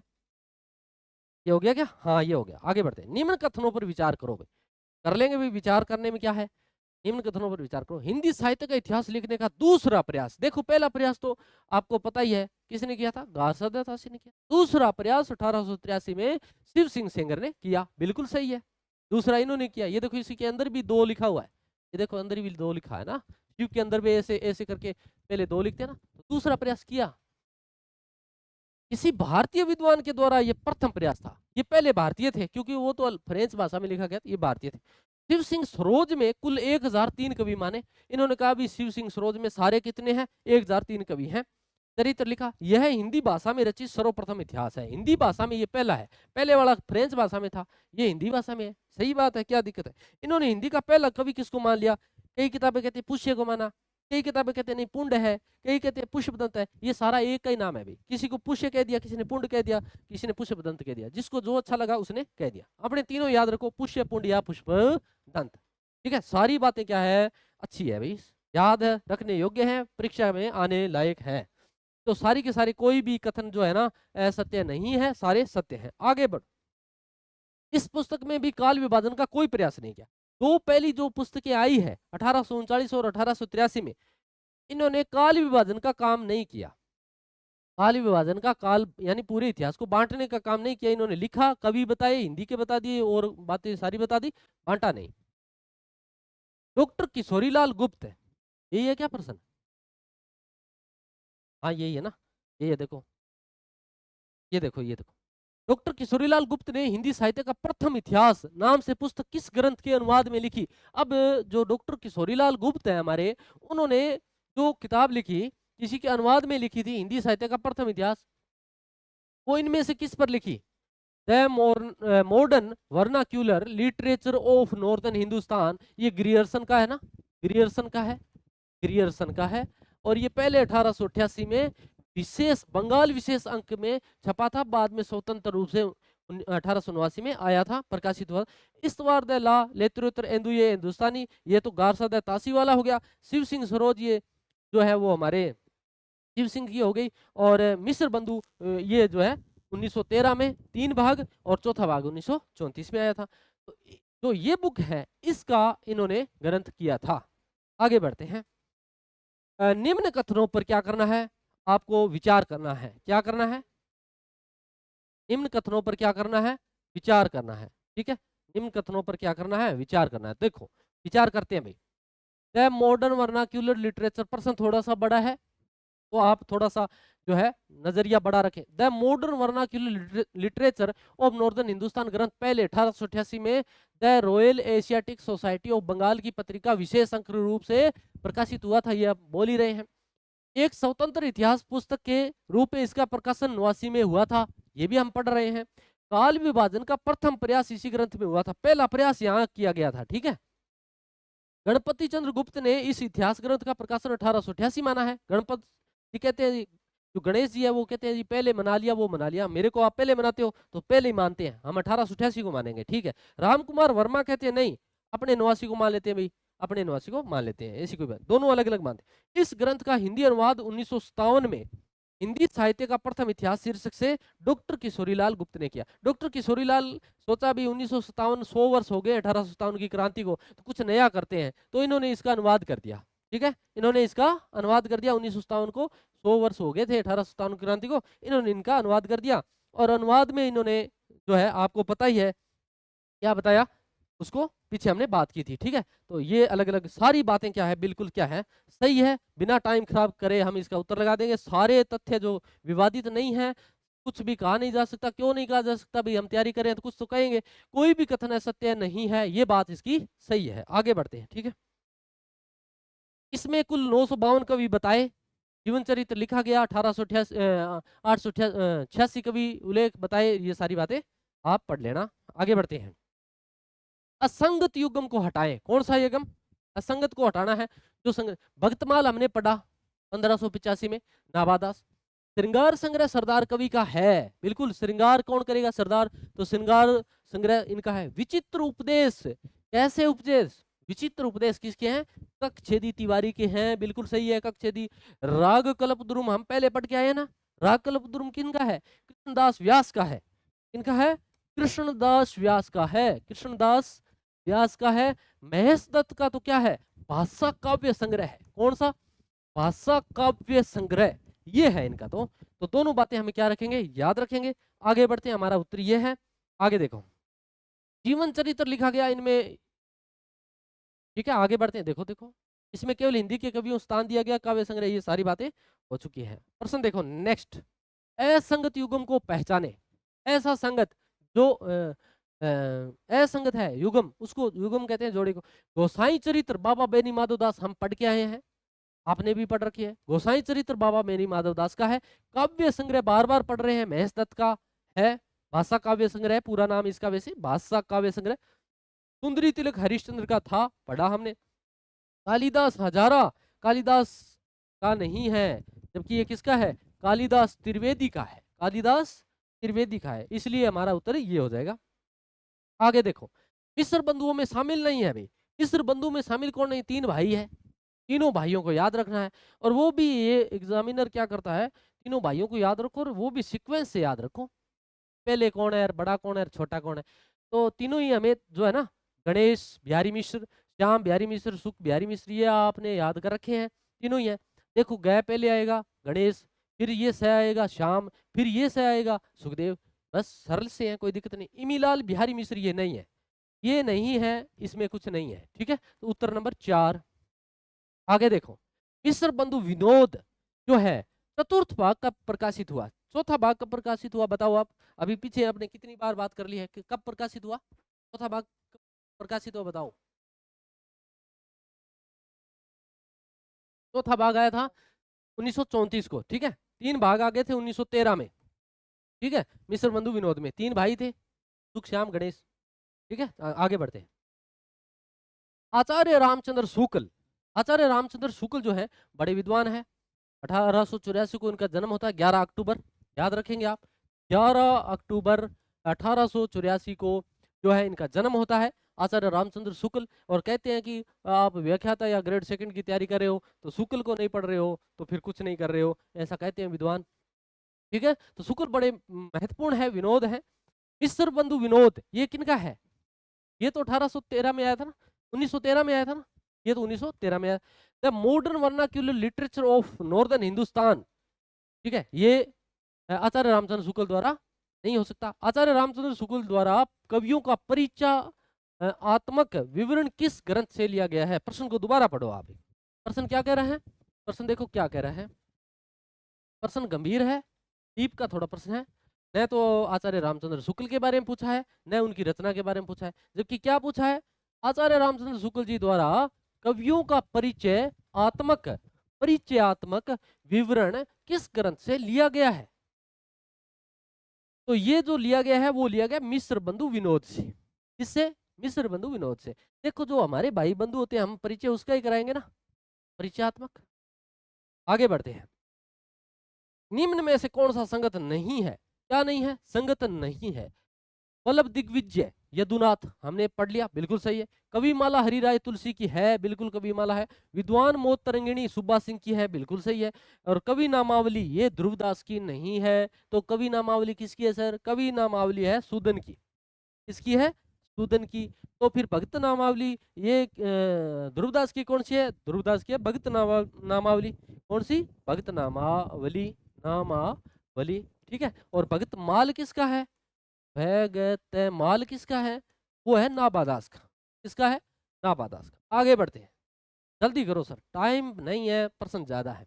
असत्य युगम पहचाने, कौन सा, असत्य जो युगम है, हिंदी साहित्य का आधा इतिहास, आधा इतिहास किसका है, सुमन राज्य का है, सही है बात। दूसरा बच्चा, दूसरा इतिहास बच्चा क्या, बच्चन सिंह, दूसरा इतिहास किसका है, बच्चन सिंह का है, ठीक है, ये हो गया। साहित्य का इतिहास दर्शन नलिन विलोचन शर्मा, ये किसका है, नलिन विलोचन शर्मा का है। दर्शन, दर्शन किसके, नलिन विलोचन शर्मा। हिंदी साहित्य की भूमिका मोतीलाल मेनारिया की नहीं है, जबकि भूमिका किसकी है, हजारी प्रसाद द्विवेदी की है, किसकी है, हजारी प्रसाद द्विवेदी की है, ठीक है। भूमिका किसकी है, हजारी प्रसाद द्विवेदी की है। तो इनका क्या है, इनका राजस्थानी जो है वो है। ये देखो, हिंदी साहित्य की भूमिका डॉक्टर हजारी प्रसाद द्विवेदी की है, राजस्थानी साहित्य की रूपरेखा मोतीलाल मेनारिया की है, ठीक है। आगे बढ़ो, दोनों हो गए। निम्न में से कौन सा युग्म सही नहीं है, कौन सा सही नहीं है भाई, कैसा नहीं है, सही नहीं है। सुकवि सरोज किसका है, गौरी शंकर द्विवेदी का है, किसका है, गौरी शंकर द्विवेदी का सुकवि सरोज है। कविता कौमुदी किसकी है, पंडित राम नरेश त्रिपाठी की है, बिल्कुल सही है ये कविता। हिंदी नवरत्न कौन है, मिस्र बंधु के हैं नवरत्न, ठीक है। ब्रज माधुरी सार, ये गंगा प्रसाद अखोरी का नहीं है, गंगा प्रसाद अखोरी का नहीं है। ब्रज माधुरी जो सार है उनकी तो है ब्रज, ये किसके, वियोगी हरि, ये है वियोगी हरि आपके, कौन, ये वियोगी हरि है, ठीक है, ये वियोगी हरि है, कौन है भाई, वियोगी हरि। आगे बढ़ते हैं सर, पर्सन ज्यादा है, ब्रज माधुरी सारी वियोगी हरि। और हिंदी साहित्य के जो मुसलमान कवि हैं वो है गंगा प्रसाद अखोरी के, गंगा प्रसाद अखोरी के कौन से हैं, मुसलमान कवि ये गंगा प्रसाद अखोरी के हैं। आगे देखो, निम्न युग्मों पर विचार करें, हिंदी साहित्य 20वीं शताब्दी का है, नंद दुलारे वाजपेयी कहते हैं, ये इनका ग्रंथ है। हिंदी काव्य धारा राहुल सांकृत्यन की है। हिंदी काव्य धारा जो है वो राहुल सांकृत्यन की है। हिंदी काव्य धारा। हिंदी पुस्तक साहित्य माता प्रसाद गुप्त की है। ठीक है, हिंदी पुस्तक साहित्य माता प्रसाद गुप्त की है। हिंदी काव्य धारा राहुल सांकृत्यन की है। हिंदी साहित्य का उद्भव और विकास, हिंदी साहित्य का आदिकाल, ये सारे के सारे किसके हैं? हजारी प्रसाद द्विवेदी के हैं। हिंदी साहित्य और संवेदना का जो विकास है वो पूर्णचंद गांधी का नहीं है, तो किसका है? ये राम स्वरूप चतुर्वेदी का है। राम स्वरूप चतुर्वेदी, कौन से वेदी? चतुर्वेदी, राम स्वरूप चतुर्वेदी का है। किसका है? राम स्वरूप चतुर्वेदी का है हिंदी साहित्य और संवेदना का विकास। ठीक है, तो ये हमारा असत्य है, ये हमारा असत्य है। आगे ऑप्शन देखो आप, इसमें से इसने पूछा है कि असत्य युग्म को पहचानो। असत्य युग्म को पहचानो, केवल 5 हमारा असत्य है, केवल जो है 5 हमारा असत्य है, लेकिन ये कह रहा है केवल 1 2 3 4 सत्य है, तो फिर ये लाइनें ठीक हो जाएगी। हिंदी साहित्य और संवेदना का विकास राम स्वरूप चतुर्वेदी का है। हिंदी साहित्य का आलोचनात्मक इतिहास ग्रंथ किसने लिखा? हिंदी साहित्य का आलोचनात्मक इतिहास ग्रंथ किसने लिखा? ये आपको पता होना चाहिए। आलोचनात्मक कौन लिखेंगे? राम कुमार वर्मा, इंद्रनाथ मैदान, या भुवनेश्वर नाथ मिश्र, या प्रभाकर माचवे। तो इसका जो आपके इतिहास ग्रंथ लिखने वाले हैं, आलोचनात्मक जो इतिहास ग्रंथ लिखने वाले हैं, वह राम कुमार वर्मा। कौन? राम कुमार वर्मा। ठीक है, अब ये देख लो इन बाकी ऑप्शन में भी किन क्या क्या लिखा। मॉडर्न हिंदी लिटरेचर लिखा इंद्रनाथ मैदान ने। क्या लिखा? इंद्रनाथ मैदान ने। संत साहित्य भुवनेश्वरनाथ मिश्र ने लिखा। संत साहित्य किसने लिखा? भुवनेश्वरनाथ मिश्र ने संत साहित्य लिखा है। और हिंदी साहित्य की कहानी जो है, हिंदी साहित्य की जो कहानी है वो कौन लिखते हैं? प्रभाकर माचवे लिखते हैं। ठीक है, आगे बढ़ते हैं। आगे बढ़ो सर, जल्दी करो सर। ओहो, बड़ा बड़ा बड़ा प्रश्न फिर आ गया। चलो कोई बात नहीं, प्रश्न तो देखो सिलेबस बड़ा है, पाठ्यक्रम बड़ा है, पोस्ट भी बड़ी है, प्रश्न भी बड़े आएंगे, अभ्यास भी बड़ा करना पड़ेगा, मेहनत भी बड़ी करनी पड़ेगी, इसमें कोई बड़ी बात नहीं है। अब देखो क्या है, अब क्या है? वर्ण अनुक्रम पद्धति, चारों पद्धति इस एक ही प्रश्न में आ चुकी है। इस पद्धति को वर्णमाला पद्धति भी कहा जाता है। गारसा दत्तासी और शिव सिंह सेंगर ने अपने इतिहास ग्रंथ में वर्ण अनुक्रम पद्धति का प्रयोग किया। कालानुक्रम, इसमें कवियों लेखकों का विवरण ऐतिहासिक कालक्रमानुसार तिथि क्रम से होता है। ग्रियर्सन एवं मिश्र बंधुओं ने इसी पद्धति पर अपने इतिहास ग्रंथ लिखे। दोनों ने, ग्रियर्सन और मिश्र बंधुओं ने कालक्रम पर लिखे हैं। बस इतना याद रखो, कालक्रम पर किसने लिखे हैं? ग्रियर्सन और मिश्र बंधु ने। मिश्र बंधु ने, ग्रियर्सन और मिश्र बंधु। वर्ण अनुक्रम पर किसने लिखे हैं? शिव सिंह सेंगर और गारसदय तासी। गारसदय तासी, दो इसके हैं, दो इसके हैं। इसमें इतिहास लेखन पूर्णतः निरपेक्ष रहकर संकलन करता है, उन्हें क्रमबद्ध व्यवस्थित रूप से प्रस्तुत करता है। क्रमबद्धता तर्क अनिवार्य होती है। ये विधेयवादी जो है, इसके जन्मदाता तेन है। तेन महोदय, भाई तेन महोदय, कौन से महोदय? तेन महोदय विधेयवादी माने जाते हैं, जिन्होंने विधेयवादी पद्धति को 3 शब्दों में बांटा: जाति, वातावरण और क्षण। जाति, वातावरण और क्षण। विशेष हिंदी में साहित्य का इतिहास लेखन में इस पद्धति का सूत्रपात आचार्य रामचंद्र शुक्ल ने किया। अब पूछ ले कि इसके जो विद्वान है, प्रवर्तक है, वो तो तेन है। हिंदी में कौन लेके आए? आचार्य रामचंद्र शुक्ल। तेन ने कौन से 3 शब्द माने? जाति, वातावरण, क्षण। ठीक है, और बाकी सारी बातें हो चुकी है। सारी बातें क्या है? सही है। सारे कथन क्या है? सही है। तो समय नहीं खराब करेंगे।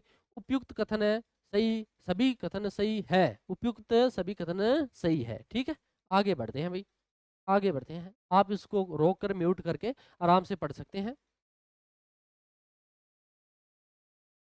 सारे जहां से, अच्छा नहीं, सारे रचना काल, सारे रचना काल को केवल, सारे रचना काल को, यानी कोई रचना काल है, बहुत सारे ग्रंथ इकट्ठे कर लिए, सारे रचना काल को केवल आदि, मध्य, पूर्व, उत्तर इत्यादि खंडों में आंख मूंद कर बांट देना, यह भी न देखना कि किस खंड के भीतर क्या आता है क्या नहीं आता है, किसी वृत्त संग्रह को इतिहास नहीं बना सकता।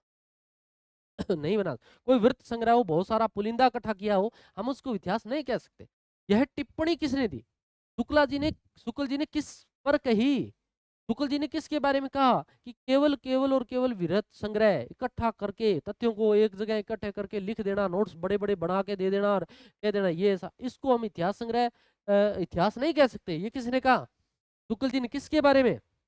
मिस्र बंधुओं के काल विभाजन पर कहा, ग्रियर्सन पर कहा, या फिर तासी के या शिव सिंह सेंगर। तो याद रखना ये किस पर कहा था? मिस्र बंधु के पर कहा था। ठीक है, आगे बढ़ते हैं। नेक्स्ट पर, हिंदी साहित्य का वैज्ञानिक इतिहास किसने लिखा? कौन सा इतिहास? वैज्ञानिक इतिहास। ठीक है, वैज्ञानिक इतिहास कौन लिखेंगे? आपको याद रखना है गणपति चंद्र गुप्त। इनका तो हिंदी साहित्य का इतिहास है जो कि 1929 में आता है। पहले हिंदी शब्द सागर के नाम से, फिर जो है 1939 में हिंदी साहित्य का इतिहास स्वतंत्र रूप से प्रकाशित होता है। सुमन राजे का आधा इतिहास है, हिंदी साहित्य का आधा इतिहास है। और एस.आर. वर्मा ने अभी कोई इतिहास नहीं लिखा है, जब भी लिखेंगे जरूर आपको बताएंगे। ठीक है, इन्होंने अभी कोई नहीं लिखा है, तो इसका इसका उत्तर हो जाएगा 1 नंबर। हिंदी साहित्य का विवेचनात्मक इतिहास, कौन सा इतिहास? विवेचनात्मक। विवेचना कौन करेगा? कौन करेंगे विवेचनात्मक इतिहास भाई? आचार्य रामचंद्र शुक्ल? नहीं। हजारी प्रसाद द्विवेदी का तो आपके हिंदी साहित्य की भूमिका है, हिंदी साहित्य का आदिकाल है, ये है, इनका भी नहीं है। डॉक्टर श्याम सुंदर दास का जो है कोविद रत्नाकर है। जो श्याम सुंदर दास की रचना कौन सी है? कोविद रत्नाकर है। सूर्यकांत शास्त्री जो है, सूर्यकांत शास्त्री क्या लिखेंगे? विवेचनात्मक इतिहास लिखेंगे। कौन सा इतिहास लिखेंगे? विवेचनात्मक इतिहास करेंगे। सूर्य कुमार यादव नहीं, Suryakant Shastri.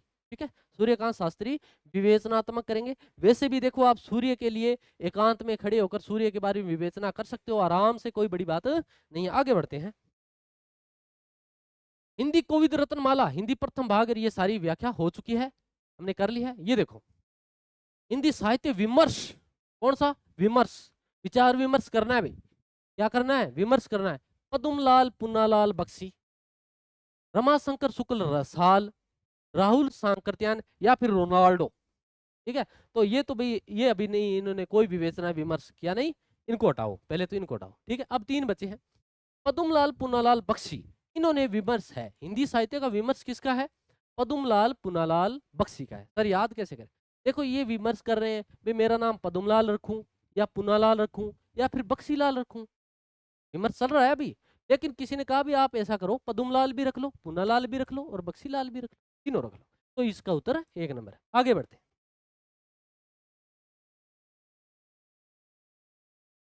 Grierson the modern literature, कौन सा लिटरेचर? मॉडर्न। देखो, ये रचना है, ये रचनाकार है, ये बड़ी सी रचना है। कौन है? The modern literature of Hindustan 1889 के संबंध में सत्य कथन है। कौन सा कथन? सत्य।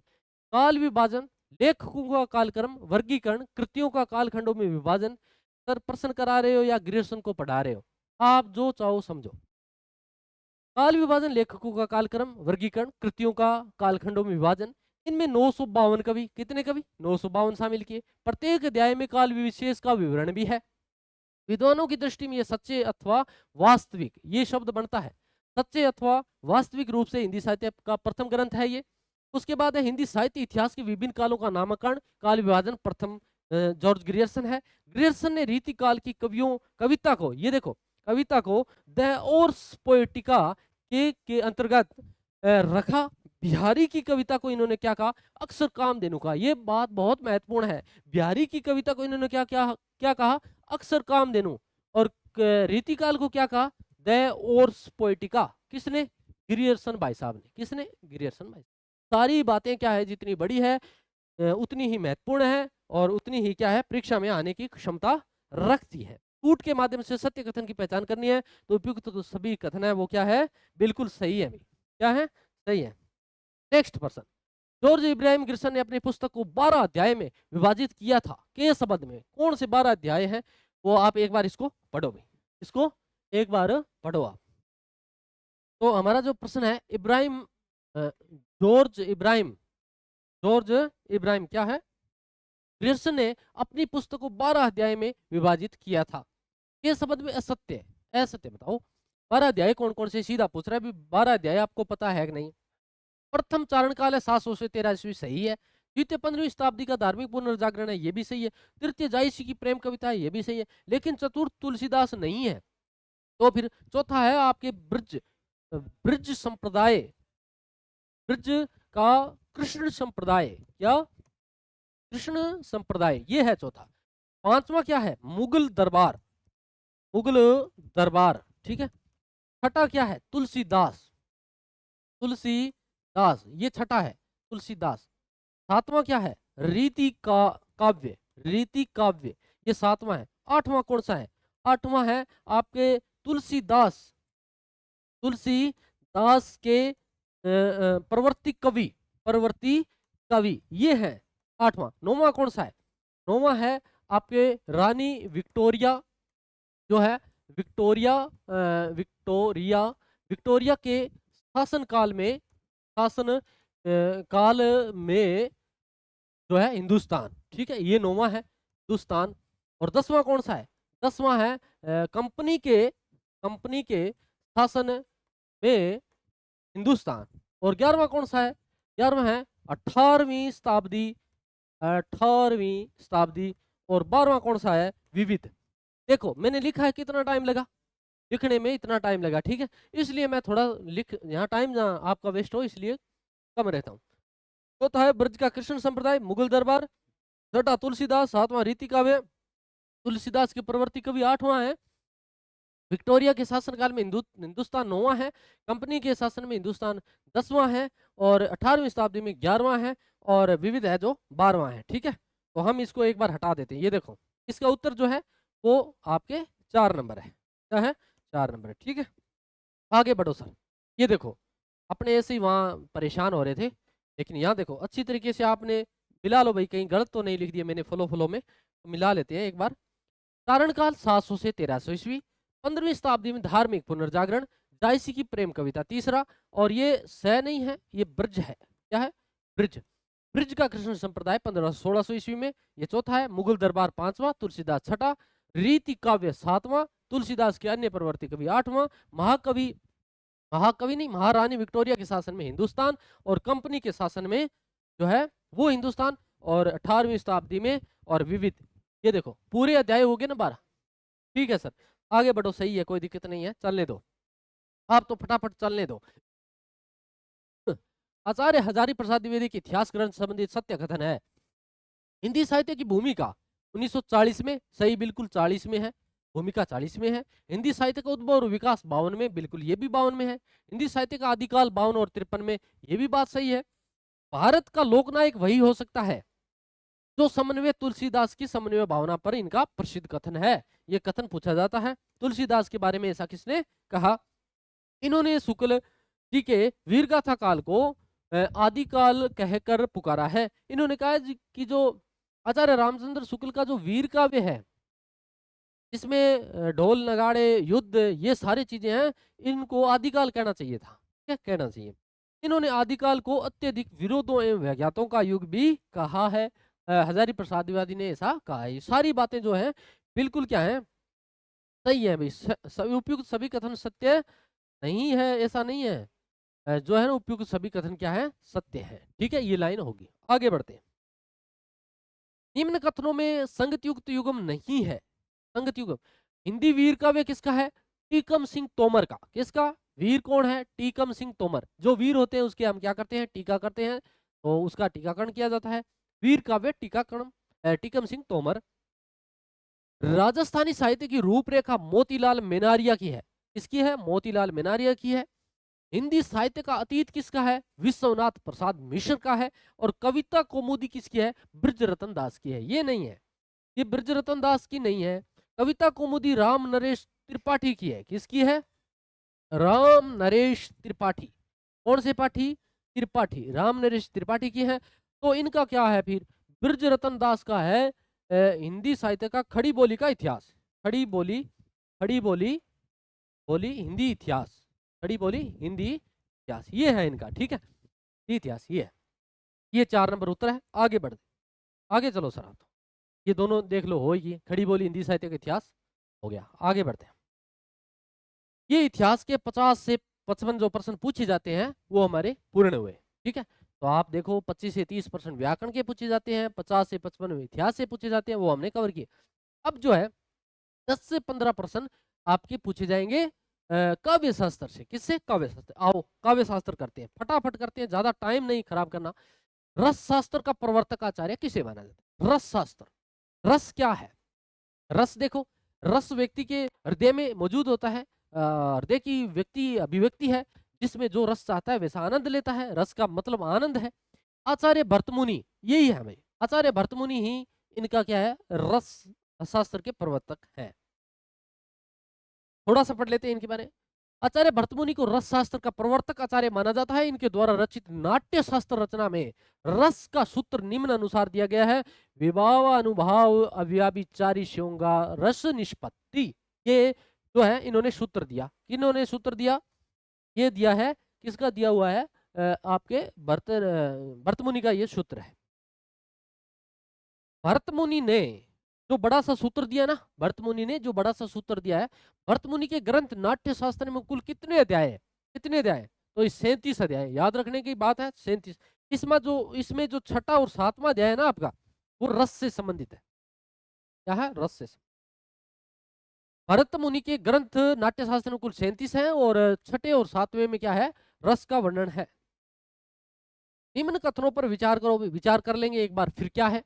रस के 9 भेद माने गए, बिल्कुल सही है, 9 भेद माने गए हैं, लेकिन भरतमुनि ने 8 माने हैं, ये भी सही है। हर प्रसाद शास्त्री ने भरतमुनि का समय 2री शताब्दी पूर्व माना है। किसने? हर प्रसाद शास्त्री ने 2री शताब्दी माना है, बिल्कुल सही है, ये भी बात सही है, ये भी सही, ये भी सही। प्रभाकर भंडारकर ने भरतमुनि का समय 4ठी शताब्दी ईसा पूर्व माना है। कौन सा माना है? चौथा, सही है। अंग्रेज विद्वान पिशेल ने भरतमुनि का समय 6ठी शताब्दी माना है, बिल्कुल इन्होंने 6ठी शताब्दी माना है। तो फिर सारे ही जो कथन है वो बिल्कुल सही है। उपरोक्त सभी कथन क्या है? सत्य है। अब देखो, जुगुप्सा कौन सी? जुगुप्सा, घृणा, ग्लानि, स्थायी भाव आने पर कौन सी रस की उत्पत्ति होती है? करुण रस, भयानक, अद्भुत, विभत्स। करुण रस कहाँ होगा? जब हमारे किसी प्रिय की पारिवारिक में जब किसी की मृत्यु हो जाए तो फिर जो हम शोक जताते हैं तब करुण रस पैदा होता है। भयानक रस कब होता है? जब व्यक्ति भयभीत होता है, जब डरता है, भागता है, भयभीत होता है, तब भयानक रस होता है। अद्भुत रस कब होता है? जब आश्चर्यचकित हो व्यक्ति है, वो आश्चर्यचकित होता है, तब अद्भुत होता है। विभत्स रस, कौन सा रस? विभत्स। ये देखो, स्थायी भाव रति आने पर श्रृंगार रस की उत्पत्ति होती है। हास्य हंसी के स्थायी भाव आने पर हास्य रस की उत्पत्ति होती है। स्थायी भाव शोक अगर आने पर करुण रस की उत्पत्ति होती है। और मन में क्रोध स्थायी भाव जगने पर रौद्र रस की उत्पत्ति होती है। मन में विस्मय, कौन सा? विस्मय और आश्चर्य का स्थायी भाव आने पर किस प्रकार की रस उत्पत्ति होती है? तो अद्भुत। विभत्स तो अभी ग्लानि वाला था।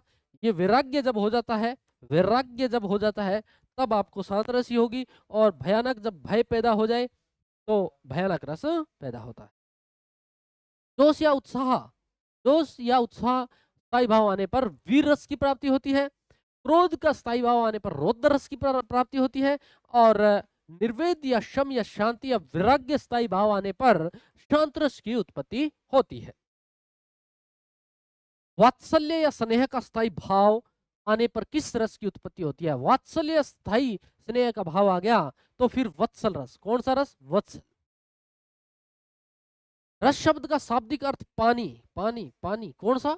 रस शब्द का शाब्दिक अर्थ पानी। पानी किस विद्वान ने माना? तो कुमार संभव ने माना, कालिदास ने माना, आचार्य शुक्ल ने माना, या फिर भरतमुनि ने माना। इसने इन्होंने नहीं माना, इन्होंने भी नहीं माना, इन्होंने भी नहीं माना, तो कुमार संभव ने माना। देखो, पानी पानी हर व्यक्ति के लिए संभव है। अगर पानी संभव नहीं है तो फिर क्या है? रस भी नहीं है, तो भी रस भी नहीं। आगे बढ़ते हैं सर, जल्दी चलो सर, आप तो प्रश्न 150 है। किस विद्वान ने रस का सामान्य अर्थ आनंद माना है? क्या माना है? आनंद। देखो, आनंद हर व्यक्ति चाहता है, कालिदास नहीं चाहते। चाहते हैं क्या? बाण भट्ट, हजारी प्रसाद, रघुवंश, चाहते सभी हैं, लेकिन आनंद की रस की प्राप्ति होगी कब? जब हम रघुवंश जो है, रघुवंश ने आनंद माना। जब हम रघुवंश के राम राम को पुकारेंगे तब हमारे आनंद की प्राप्ति होगी भाई।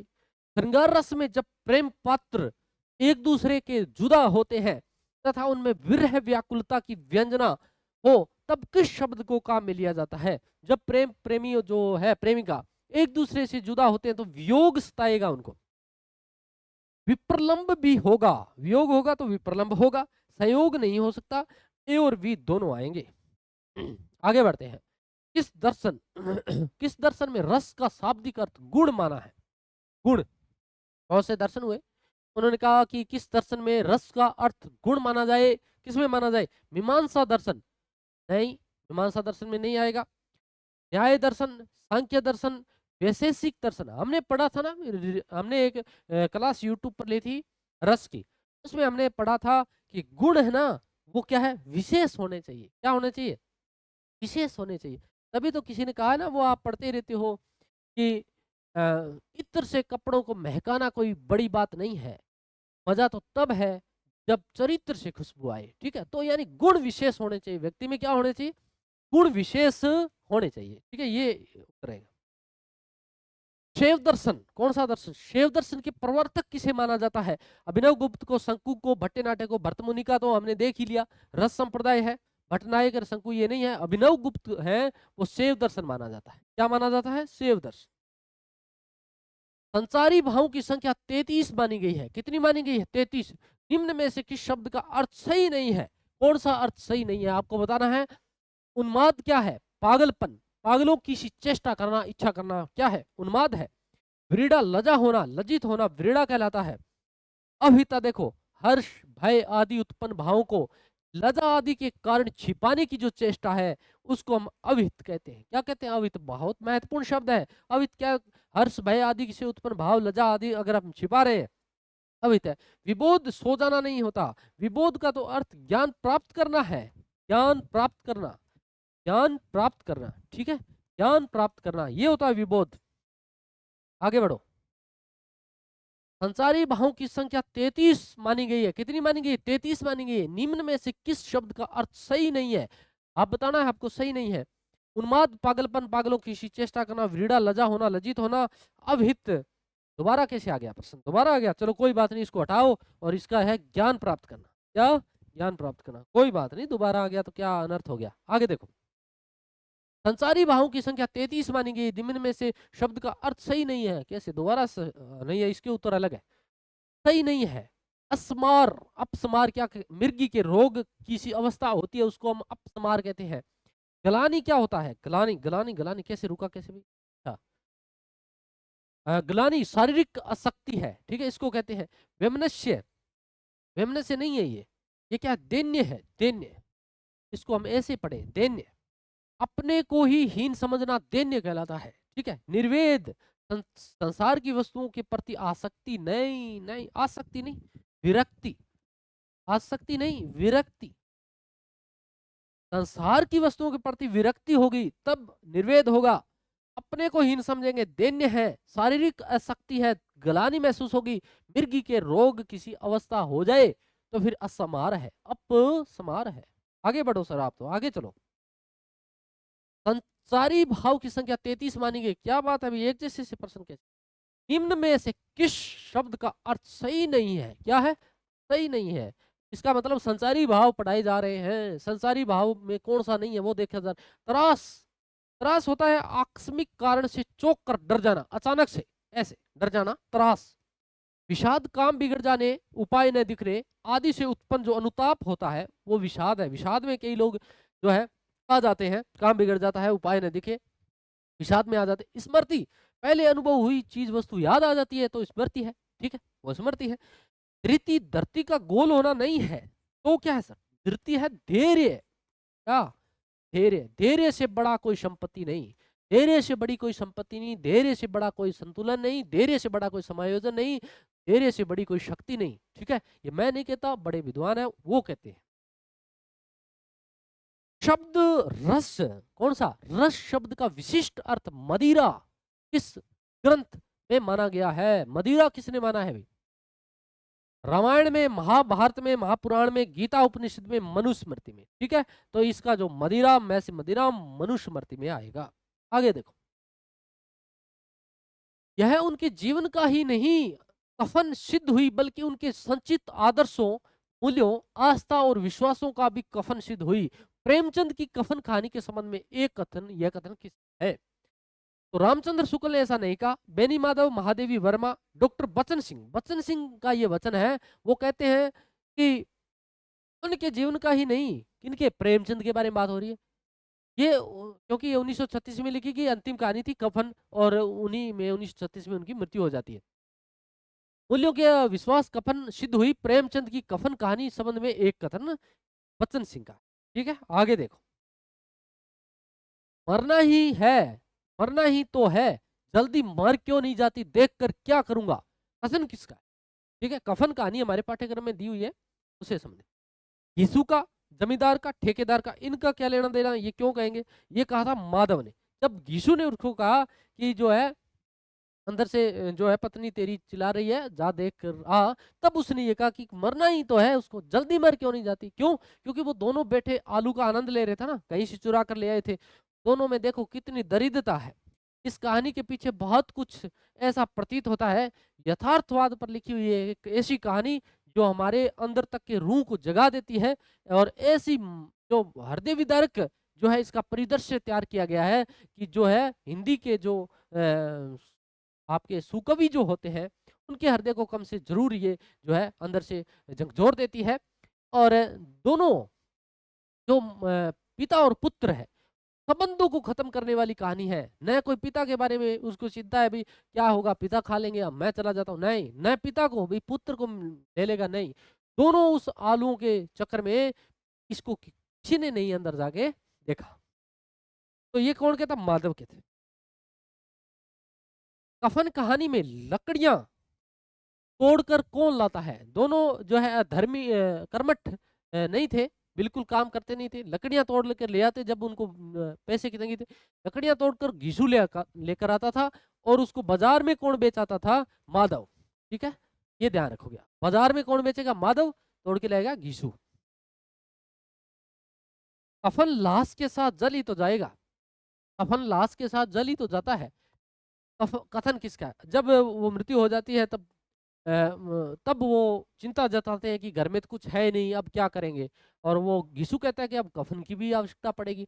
तब माधव कहता है कि कफन का फायदा क्या, कफन तो जल ही जाएगा ना, जल जाएगा वो तो।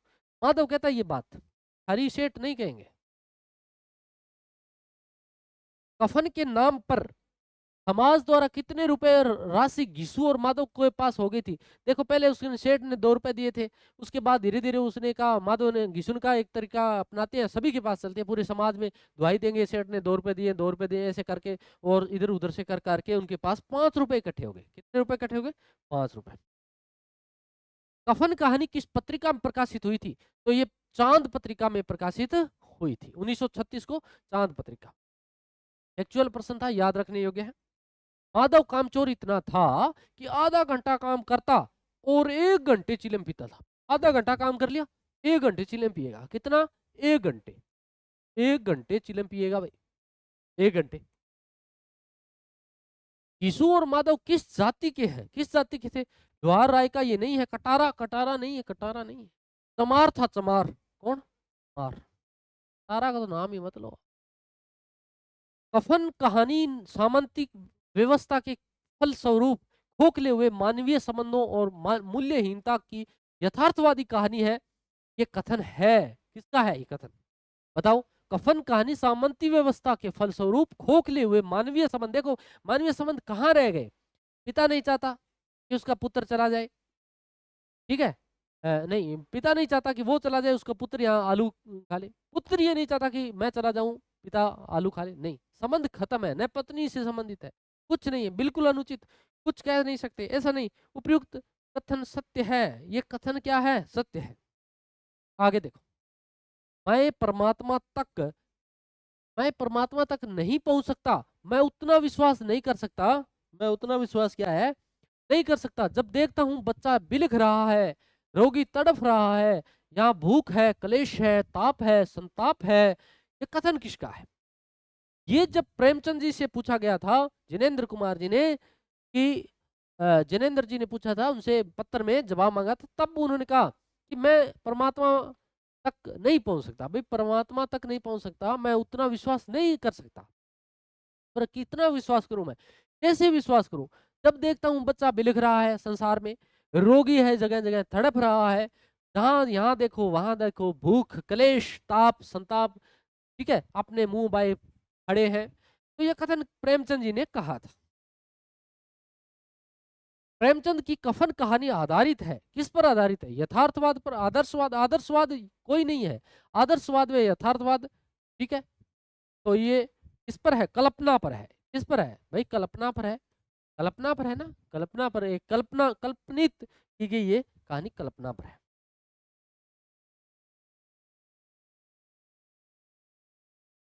यथार्थवाद पर है भाई, ये कल्पना पर वैसे है लेकिन इसका भावार्थमक यथार्थवाद पर है। क्या है? यथार्थवाद। ठीक है, आगे बढ़ते हैं। कफन कहानी के मूल संवेदना संबंधित सत्य कथन है। कौन से? यीशु और माधव की अकर्मण्यता वास्तव में सामंती व्यवस्था का तिरस्कार है। बिल्कुल सही बात। कफन के पैसों से शराब पीकर, भरपेट खाना खाकर धर्म के नाम पर समाज में व्याप्त आडंबर की प्रति विद्रोह करते हैं। कफन कहानी के आधार पर आर्थिक विषमता और महाजनवाद के बढ़ते प्रभाव पारिवारिक संबंधों को खोखला कर देते हैं।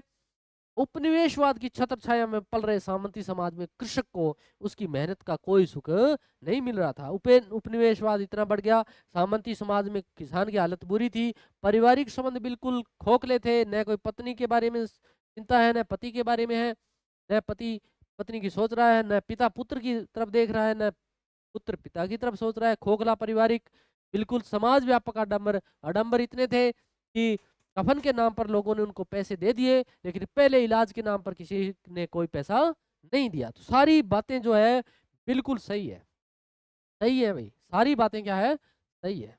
आगे बढ़ो सर आप तो जल्दी से।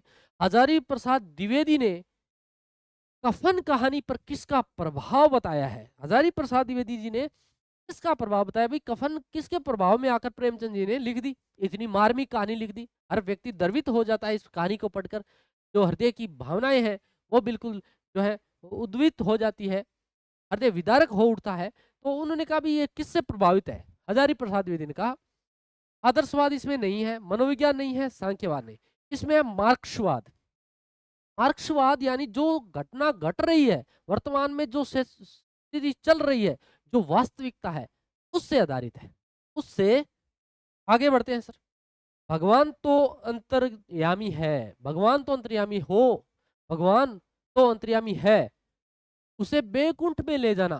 यहाँ आएगा भाई भगवान, तुम आएगा, भगवान तुम तो अंतर्यामी हो, भगवान तुम तो अंतर्यामी हो, उसे बैकुंठ में ले जाना। हम दोनों हृदय से आशीर्वाद दे रहे हैं। कौन? दोनों पिता और पुत्र आराम से मदिरा पीरे बैठे और बिल्कुल नशे में, दूत ये कह रहे हैं कि हृदय से आशीर्वाद देते हैं हम, आप उसको क्या करना, बैंकुट में ले जाना। ये कथन किसका है? क्यों? क्योंकि उनको तृप्ति हुई थी, उनकी भूख शांत हुई थी, पहली बार उनको बढ़िया और लजीज खाना मिला था, इसलिए उनकी आत्मा शांत हो रही थी, आत्मा सुख प्राप्त कर रही थी। तब ये बात किसने कह दी? माधव ने कह दी। क्या कह दी?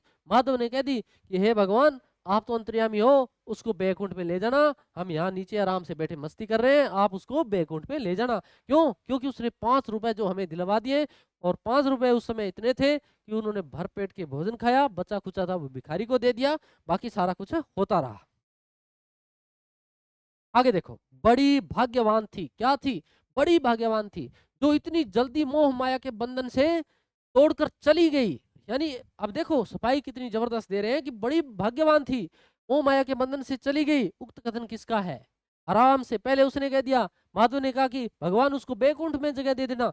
बाद में माधव कहता है, क्या कहता है? गीसु कहता है, यीशु ये बात कहता है कि बड़ी भाग्यवान थी, बड़ी भाग्यवान थी, उसने किसी को कुछ नहीं कहा और मोह माया से बंधन होके चली गई, ये यीशु ने कह दिया। ठीक है भाई, आगे देखो सर। कविता शब्द, शब्दों की अदालत में खड़े बेकसूर, ये कहानी से संबंधित है। अब जो है काव्य से टॉपिक जो है हमारा प्रयोजन टॉपिक डाला हुआ था, उससे हेतु या प्रयोजन। कविता शब्दों की अदालत में खड़े बेकसूर आदमी का हलफनामा है। बेकसूर खड़े हलफनामा है। कविता क्या है? ये शब्द का एक रचना भी है, कविता क्या है, लेकिन यहाँ देखो, कविता शब्दों की अदालत में खड़े बेकसूर आदमी का हलफनामा है। ऐसा किसने कहा? सुमित्रानंद ने कहा, कार्लाइल ने कहा, सुदामा पांडे धूमिल ने कहा, लक्ष्मीपति बालाजी ने कहा। लक्ष्मीपति बालाजी नहीं है, ठीक है, सुदामा पांडे धूमिल। सुदामा जो पांडे जो धूमिल है, वो कहते हैं कि कविता है ना, वो शब्दों की अदालत में खड़े बेकसूर आदमी का हलफनामा है। ठीक है, ये सुदामा पांडे कहते हैं, याद रखना भाई। संगीत में विचार ही कविता है। देखो, संगीत में विचार ही, संगीतकार में देखो, कार में संगीत, संगीत में विचार कार, ठीक है, ऐसे करके याद कर लोगे। संगीत में विचार ही कविता है, कार्लाइल। और कविता हमारे परिपूर्ण क्षणों की वाणी है, परिपूर्ण क्षण कहाँ आएंगे? सुमित्रा नंदन पंत में आएंगे। पंत में परिपूर्ण क्षण आएंगे और परिपूर्ण क्षणों की वाणी कहाँ आएगी? सुमित्रा नंदन पंत में आएगी। आगे बढ़ो सर, आप तो बाद में करेंगे इसको। आगे देखो, काव्य संसार के प्रति कवि की भाव प्रदान मानसिक प्रतिक्रियाओं श्रेय को प्रेय देने वाली अभिव्यक्ति है। काव्य की यह परिभाषा किसने? ये थोड़ी बड़ी परिभाषा है। काव्य संसार के प्रति कवि की भाव प्रदान मानसिक प्रतिक्रिया के श्रेय को प्रेय देने वाली अभिव्यक्ति। श्रेय को प्रेय अभिव्यक्ति देने वाली, देखो श्रेय को प्रेय देने वाली अभिव्यक्ति किसकी है? बाबू गुलाब राय की है। किसकी है? बाबू गुलाब राय की। श्रेय को प्रेय देने वाली कैसे भी याद रखें, आप अपने स्तर पर भी रख सकते हैं। जिस प्रकार आत्मा की मुक्त अवस्था ज्ञान दशा कहलाती है, उसी प्रकार हृदय की मुक्त अवस्था रस दशा कहलाती है।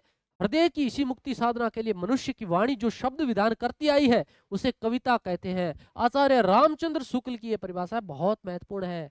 देखो, जिस प्रकार आत्मा की मुक्त अवस्था, आत्मा की जो अवस्था है वो बिल्कुल मुक्त ज्ञान दशा कहलाती है। व्यक्ति ज्ञान प्राप्त करता है तो मुक्त दशा से।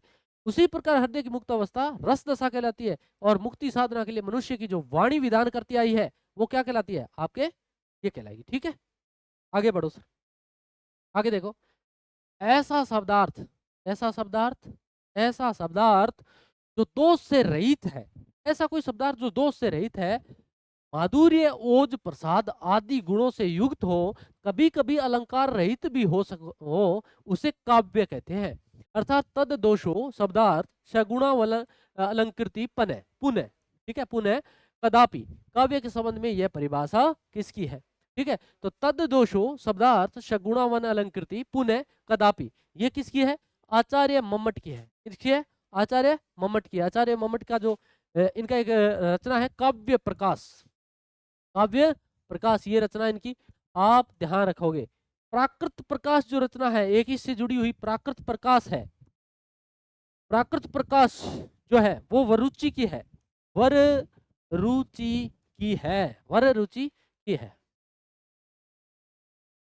रमणीयार्थ प्रतिपादक शब्द काव्यम, अर्थात रमणीय अर्थ का प्रतिपादक शब्द ही काव्य कहलाता है। रस गंगाधर आचार्य पंडितराज जगन्नाथ। ठीक है, आगे बढ़ो सर।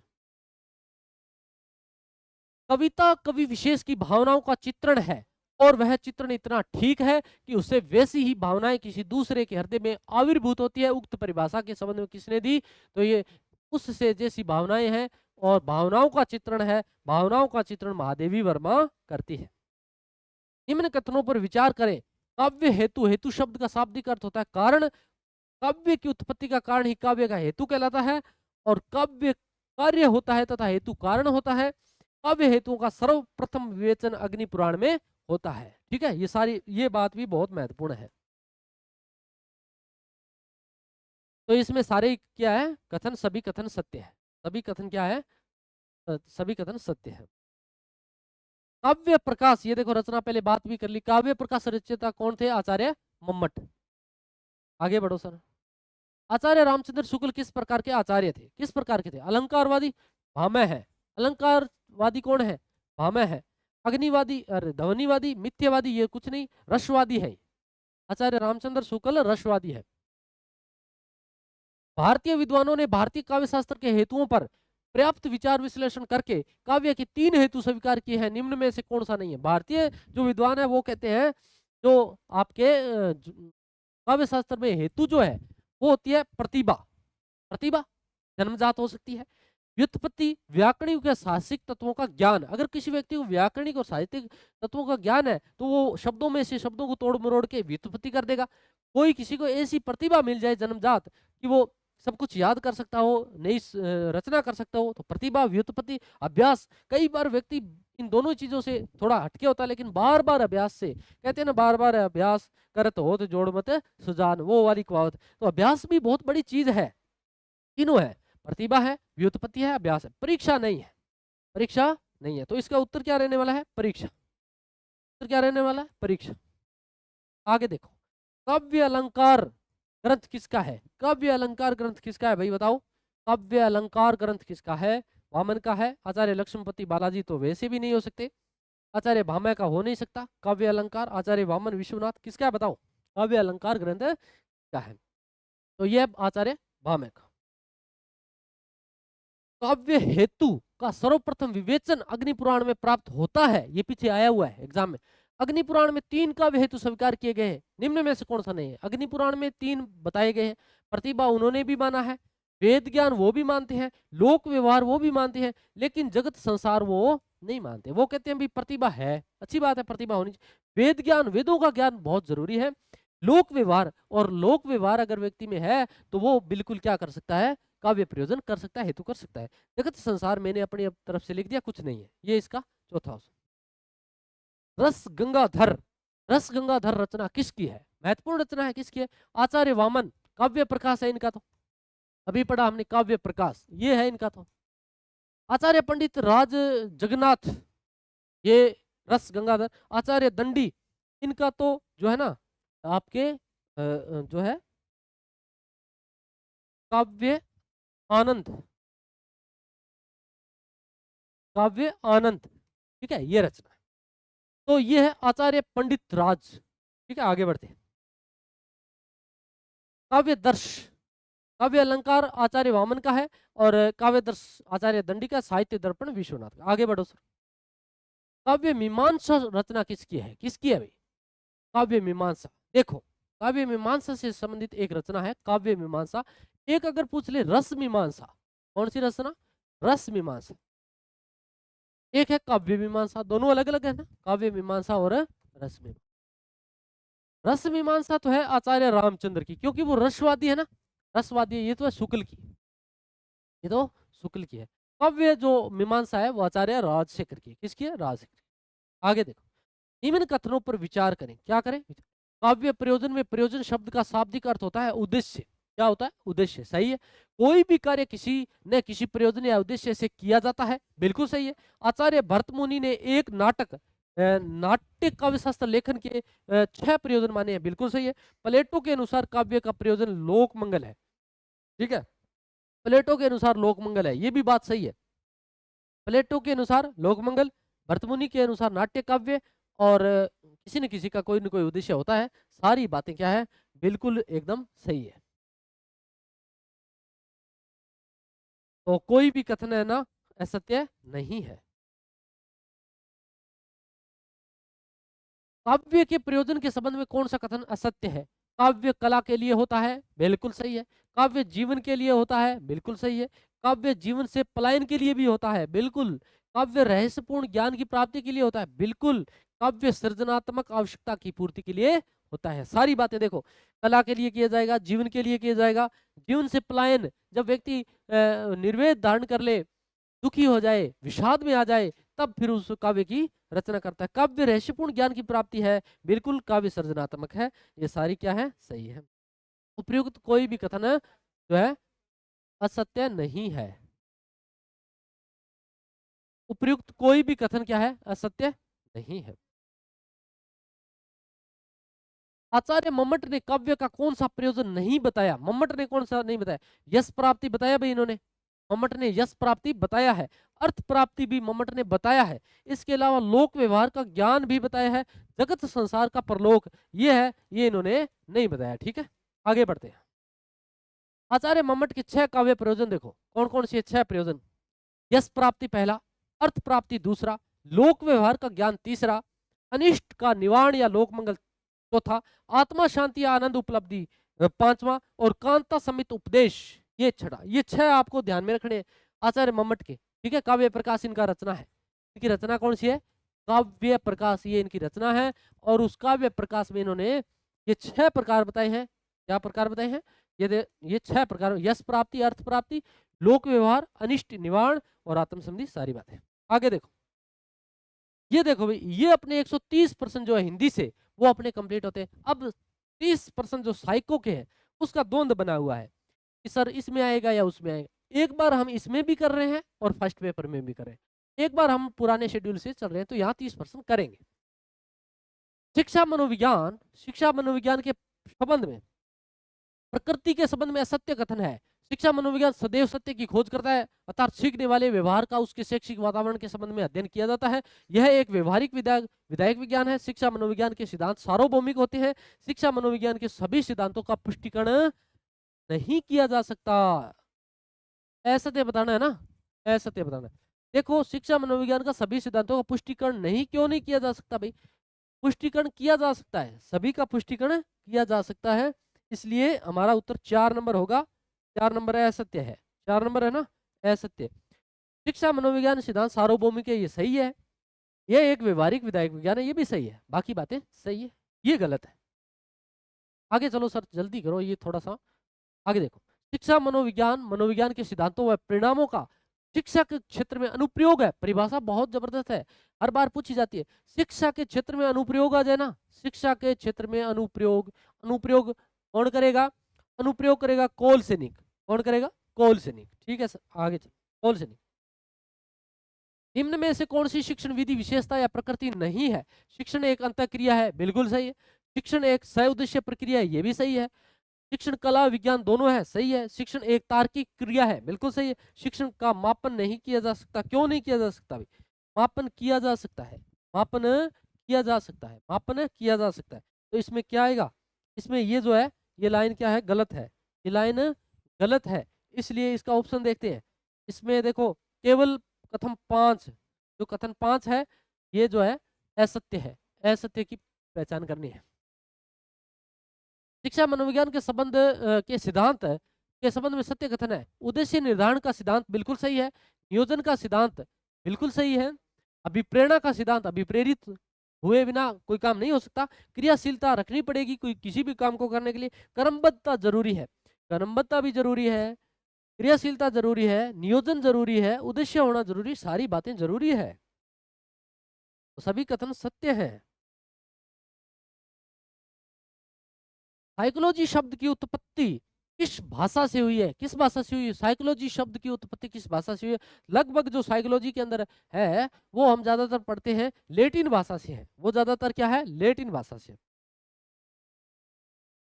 लेटिन शब्द साइको का अर्थ है, लेटिन शब्द है कौन सा? लेटिन शब्द साइको का अर्थ है व्यवहार का, व्यवहार, सरल से प्रश्न है। वर्तमान में शिक्षा मनोविज्ञान का अध्ययन विषय है मानव व्यवहार का। वर्तमान में मानव व्यवहार, देखो पहले चेतना और फिर मन रे से करके आत्मा का यह हुआ था, अब ये मानव व्यवहार पर है। ठीक है, शिक्षा मनोविज्ञान नहीं है, क्या नहीं है? शिक्षा मनोविज्ञान, मनोविज्ञान एक अनुप्रयुक्त शाखा है। शिक्षा का विकास एक धनात्मक विज्ञान है, एक मानक विज्ञान। ये देखिए एक मानक नहीं है, इसकी कोई सीमा ऐसा नहीं है कि इस सीमा में रहकर ही जो है वो विकास हो सकता है, नहीं। इस जो ये व्याख्यात्मक है, शिक्षा मनोविज्ञान एक व्यापक शब्द है। ठीक है, तो बाकी सारी बातें सही, ये गलत है। आगे चलो, व्यवहारवाद मनोविज्ञान को बनाता है। व्यवहारवाद क्या बनाता है? व्यवहारवाद मनोविज्ञान को क्या बनाता है? एक प्रवृत्ति बनाता है, विज्ञान बनाता है, विशेषता, कौशल, कौशल कुछ नहीं, विशेषता कुछ नहीं, विज्ञान बनाता है। व्यवहारवाद क्या है? शिक्षा मनोविज्ञान को एक विज्ञान बनाता है। ठीक है सर, आगे चलो। शिक्षा मनोविज्ञान विज्ञान के अंतर्गत शिक्षा से संबंधित महत्वपूर्ण व्यवहार और व्यक्तित्व आ जाता है। यह परिभाषा किसके द्वारा है? देखो, शिक्षा मनोविज्ञान से संबंधित एक आधी परिभाषा आने की पूरी पूरी संभावना है। शिक्षा मनोविज्ञान के अंतर्गत शिक्षा से संबंधित महत्वपूर्ण व्यवहार और व्यक्तित्व आ जाता है। महत्वपूर्ण व्यवहार और व्यक्तित्व किसका है? महत्वपूर्ण व्यवहार और व्यक्तित्व स्किनर का है, साइकोलॉजी में स्किनर का है, तो स्किनर है। इसके अनुसार शिक्षा मनोविज्ञान व्यक्ति के जन्म से लेकर वृद्धावस्था तक, फेमस, जन्म से लेकर वृद्धावस्था कुछ न कुछ करो भाई, जन्म से लेकर वृद्धावस्था तक कुछ न कुछ करो, तो करो एंड करो। शिक्षा मनोविज्ञान नहीं है, क्या नहीं है? अनुप्रयुक्त मनोविज्ञान, व्यवहारिक मनोविज्ञान, सामाजिक मनोविज्ञान, आदर्श मूलक विज्ञान, ये नहीं है। आदर्श मूलक विज्ञान नहीं है, कोई ऐसी यहाँ आदर्शता नहीं दिखाई जाएगी आपको, कोई ऐसा नहीं किया जाएगा कि ऐसे करो वैसे करो, आदर्श नहीं है। आगे बढ़ो।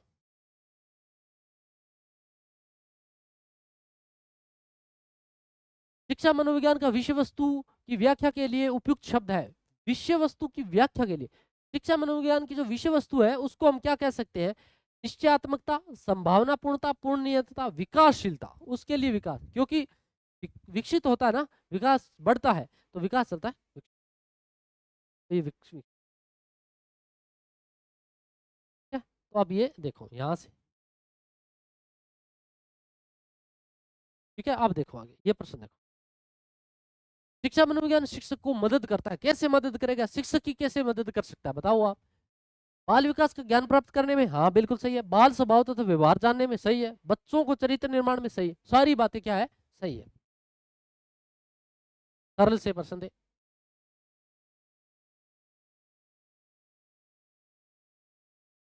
मनोविज्ञान ने शिक्षा को बना दिया है। क्या बना दिया भाई? मनोविज्ञान ने शिक्षा को क्या बना दिया है?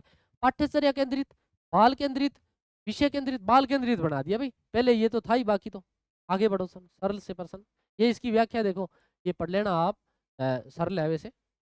एक माइंड, देखो ये महत्वपूर्ण प्रश्न है। एक mind that found itself, a mind that found itself, दोनों ध्यान में रखनी है, इंग्लिश में हिंदी। एक mind that found in self, किसकी पुस्तक है? ये है C.W. बियर्स की, C.W. बियर्स की। तो ये देखो नेक्स्ट पर्सन क्या है? Principle of psychology. क्या है? Principle of psychology. बहुत महत्वपूर्ण प्रश्न है, कई बार आया हुआ है, पुस्तक से संबंधित है। प्रिंसिपल ऑफ साइकोलॉजी नामक पुस्तक के लेखक हैं, कौन है? John Dewey, William James Ebbinghaus Wundt. ठीक है, तो ये जो बुक है, ये बुक है आपके विलियम जेम्स की। क्या याद रखनी है? विलियम जेम्स की है साइकोलॉजी, प्रिंसिपल ऑफ साइकोलॉजी। ठीक है, आगे चलो। मनोविज्ञान व्यवहार का शुद्ध विज्ञान है। क्या है? मनोविज्ञान व्यवहार का शुद्ध विज्ञान है। कथन किसका है?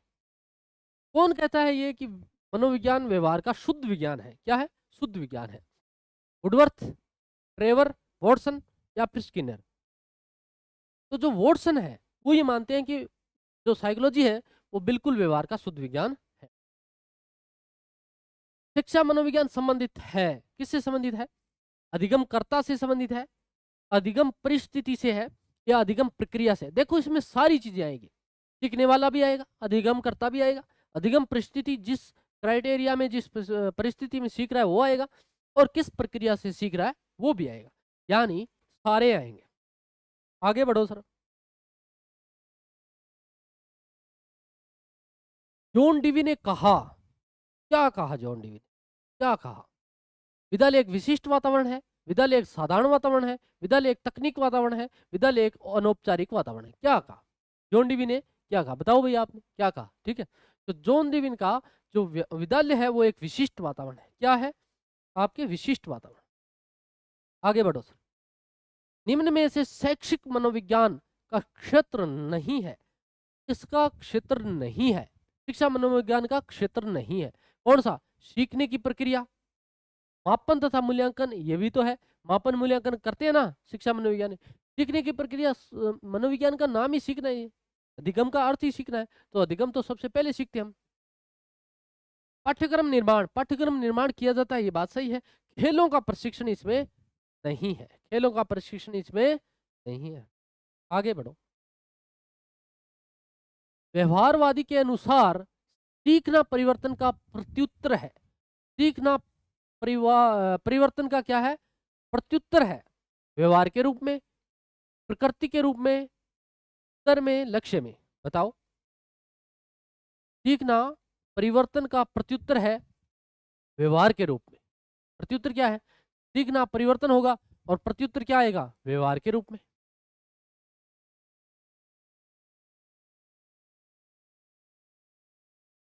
शिक्षा मनोविज्ञान के अर्थ के संबंध में सत्य कथन है। शिक्षा मनोविज्ञान मनोविज्ञान की वह शाखा है जिसका संबंध अध्यापन और अधिगम से है। अध्यापन और अधिगम से है। स्किनर, बहुत बढ़िया बात है, अध्यापन और अधिगम आ जाए, स्किनर से मिलाना है। शिक्षा मनोविज्ञान दो शब्दों के सहयोग से बना है, शिक्षा तथा मनोविज्ञान। ये तो सरल सी बात है।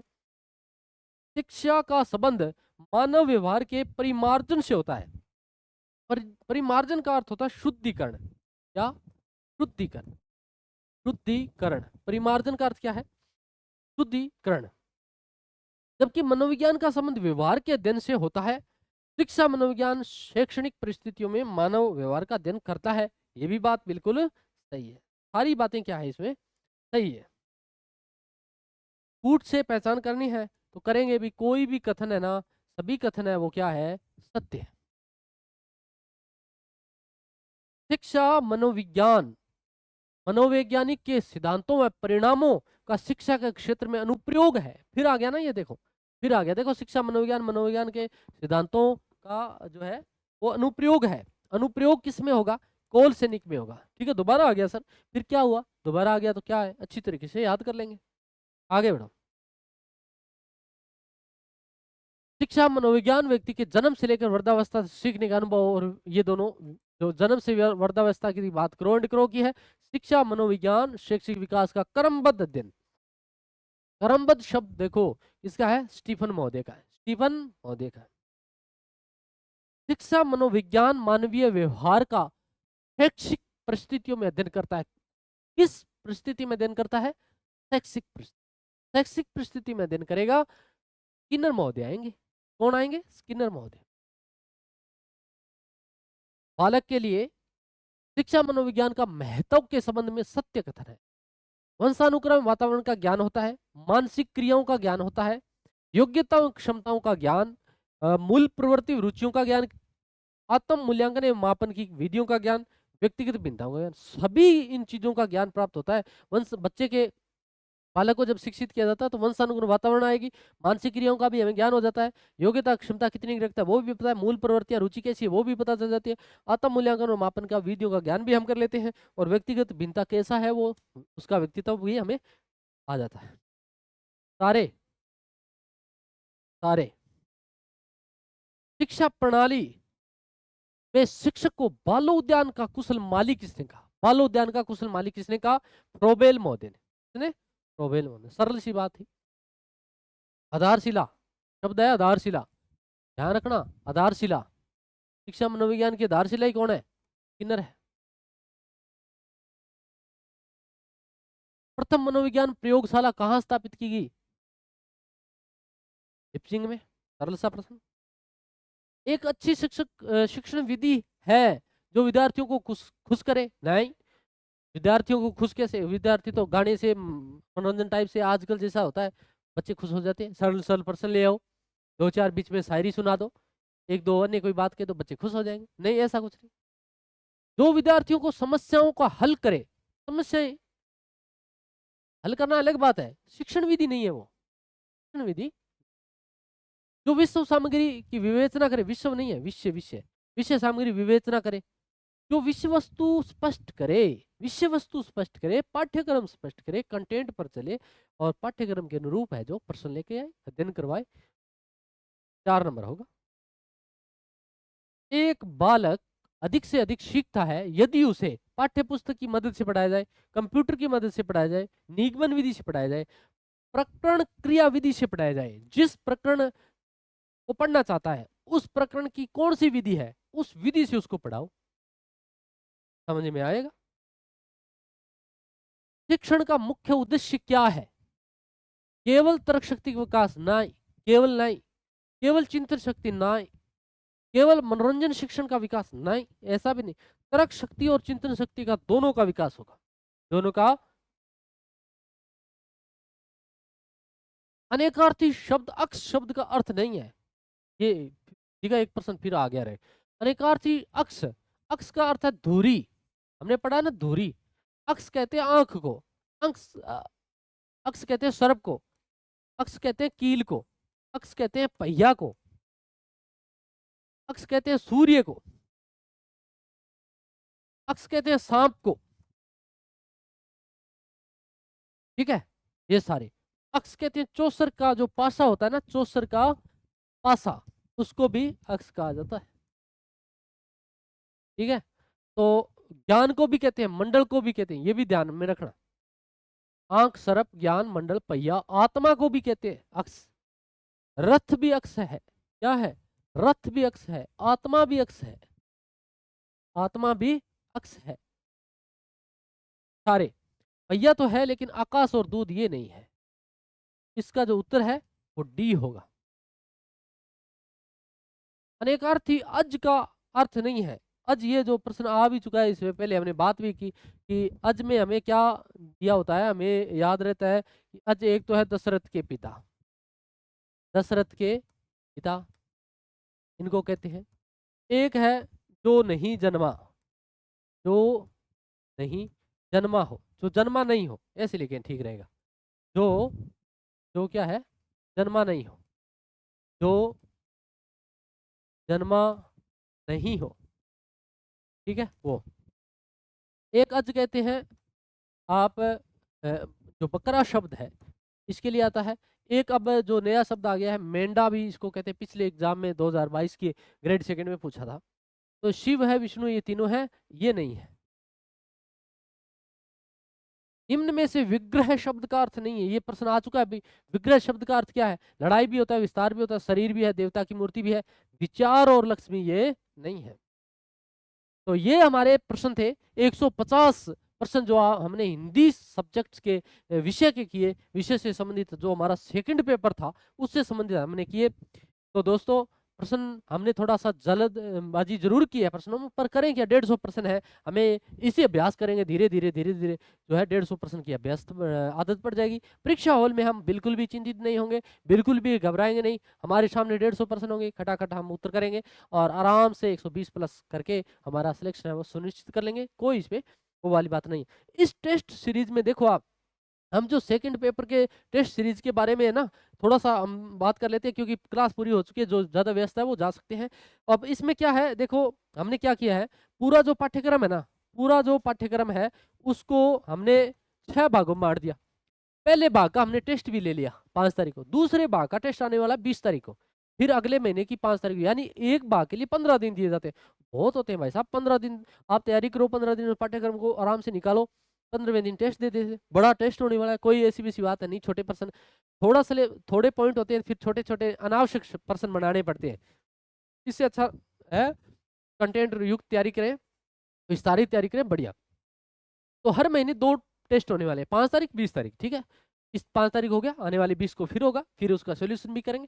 6 टेस्टों में पूरा पाठ्यक्रम एकदम बिल्कुल, किताबें आपके पास में भरपूर है, अच्छी पढ़े, उन्हीं में से मैटर आ रहा है, उन्हीं में से तैयार करें, बाकी सारा सिस्टम चल रहा है। इस प्रकार से हमारी जो है ये श्रृंखला चल रही है, ठीक है। तो याद रखिए 5 और 20 को टेस्ट होने वाला है, आने वाला है 20 को, आप उससे जुड़ सकते हैं, हमारी टेक्निकल टीम से संपर्क करके आप इससे जुड़ सकते हैं। फर्स्ट पेपर और सेकंड पेपर व्याख्याता के लिए दोनों, फर्स्ट और सेकंड की दोनों की जो है क्लासें भी चल रही है और जो है टेस्ट सीरीज भी चल रही है। तो मिलते हैं नेक्स्ट वीडियो के साथ, तब तक के लिए जय हिंद, जय भारत।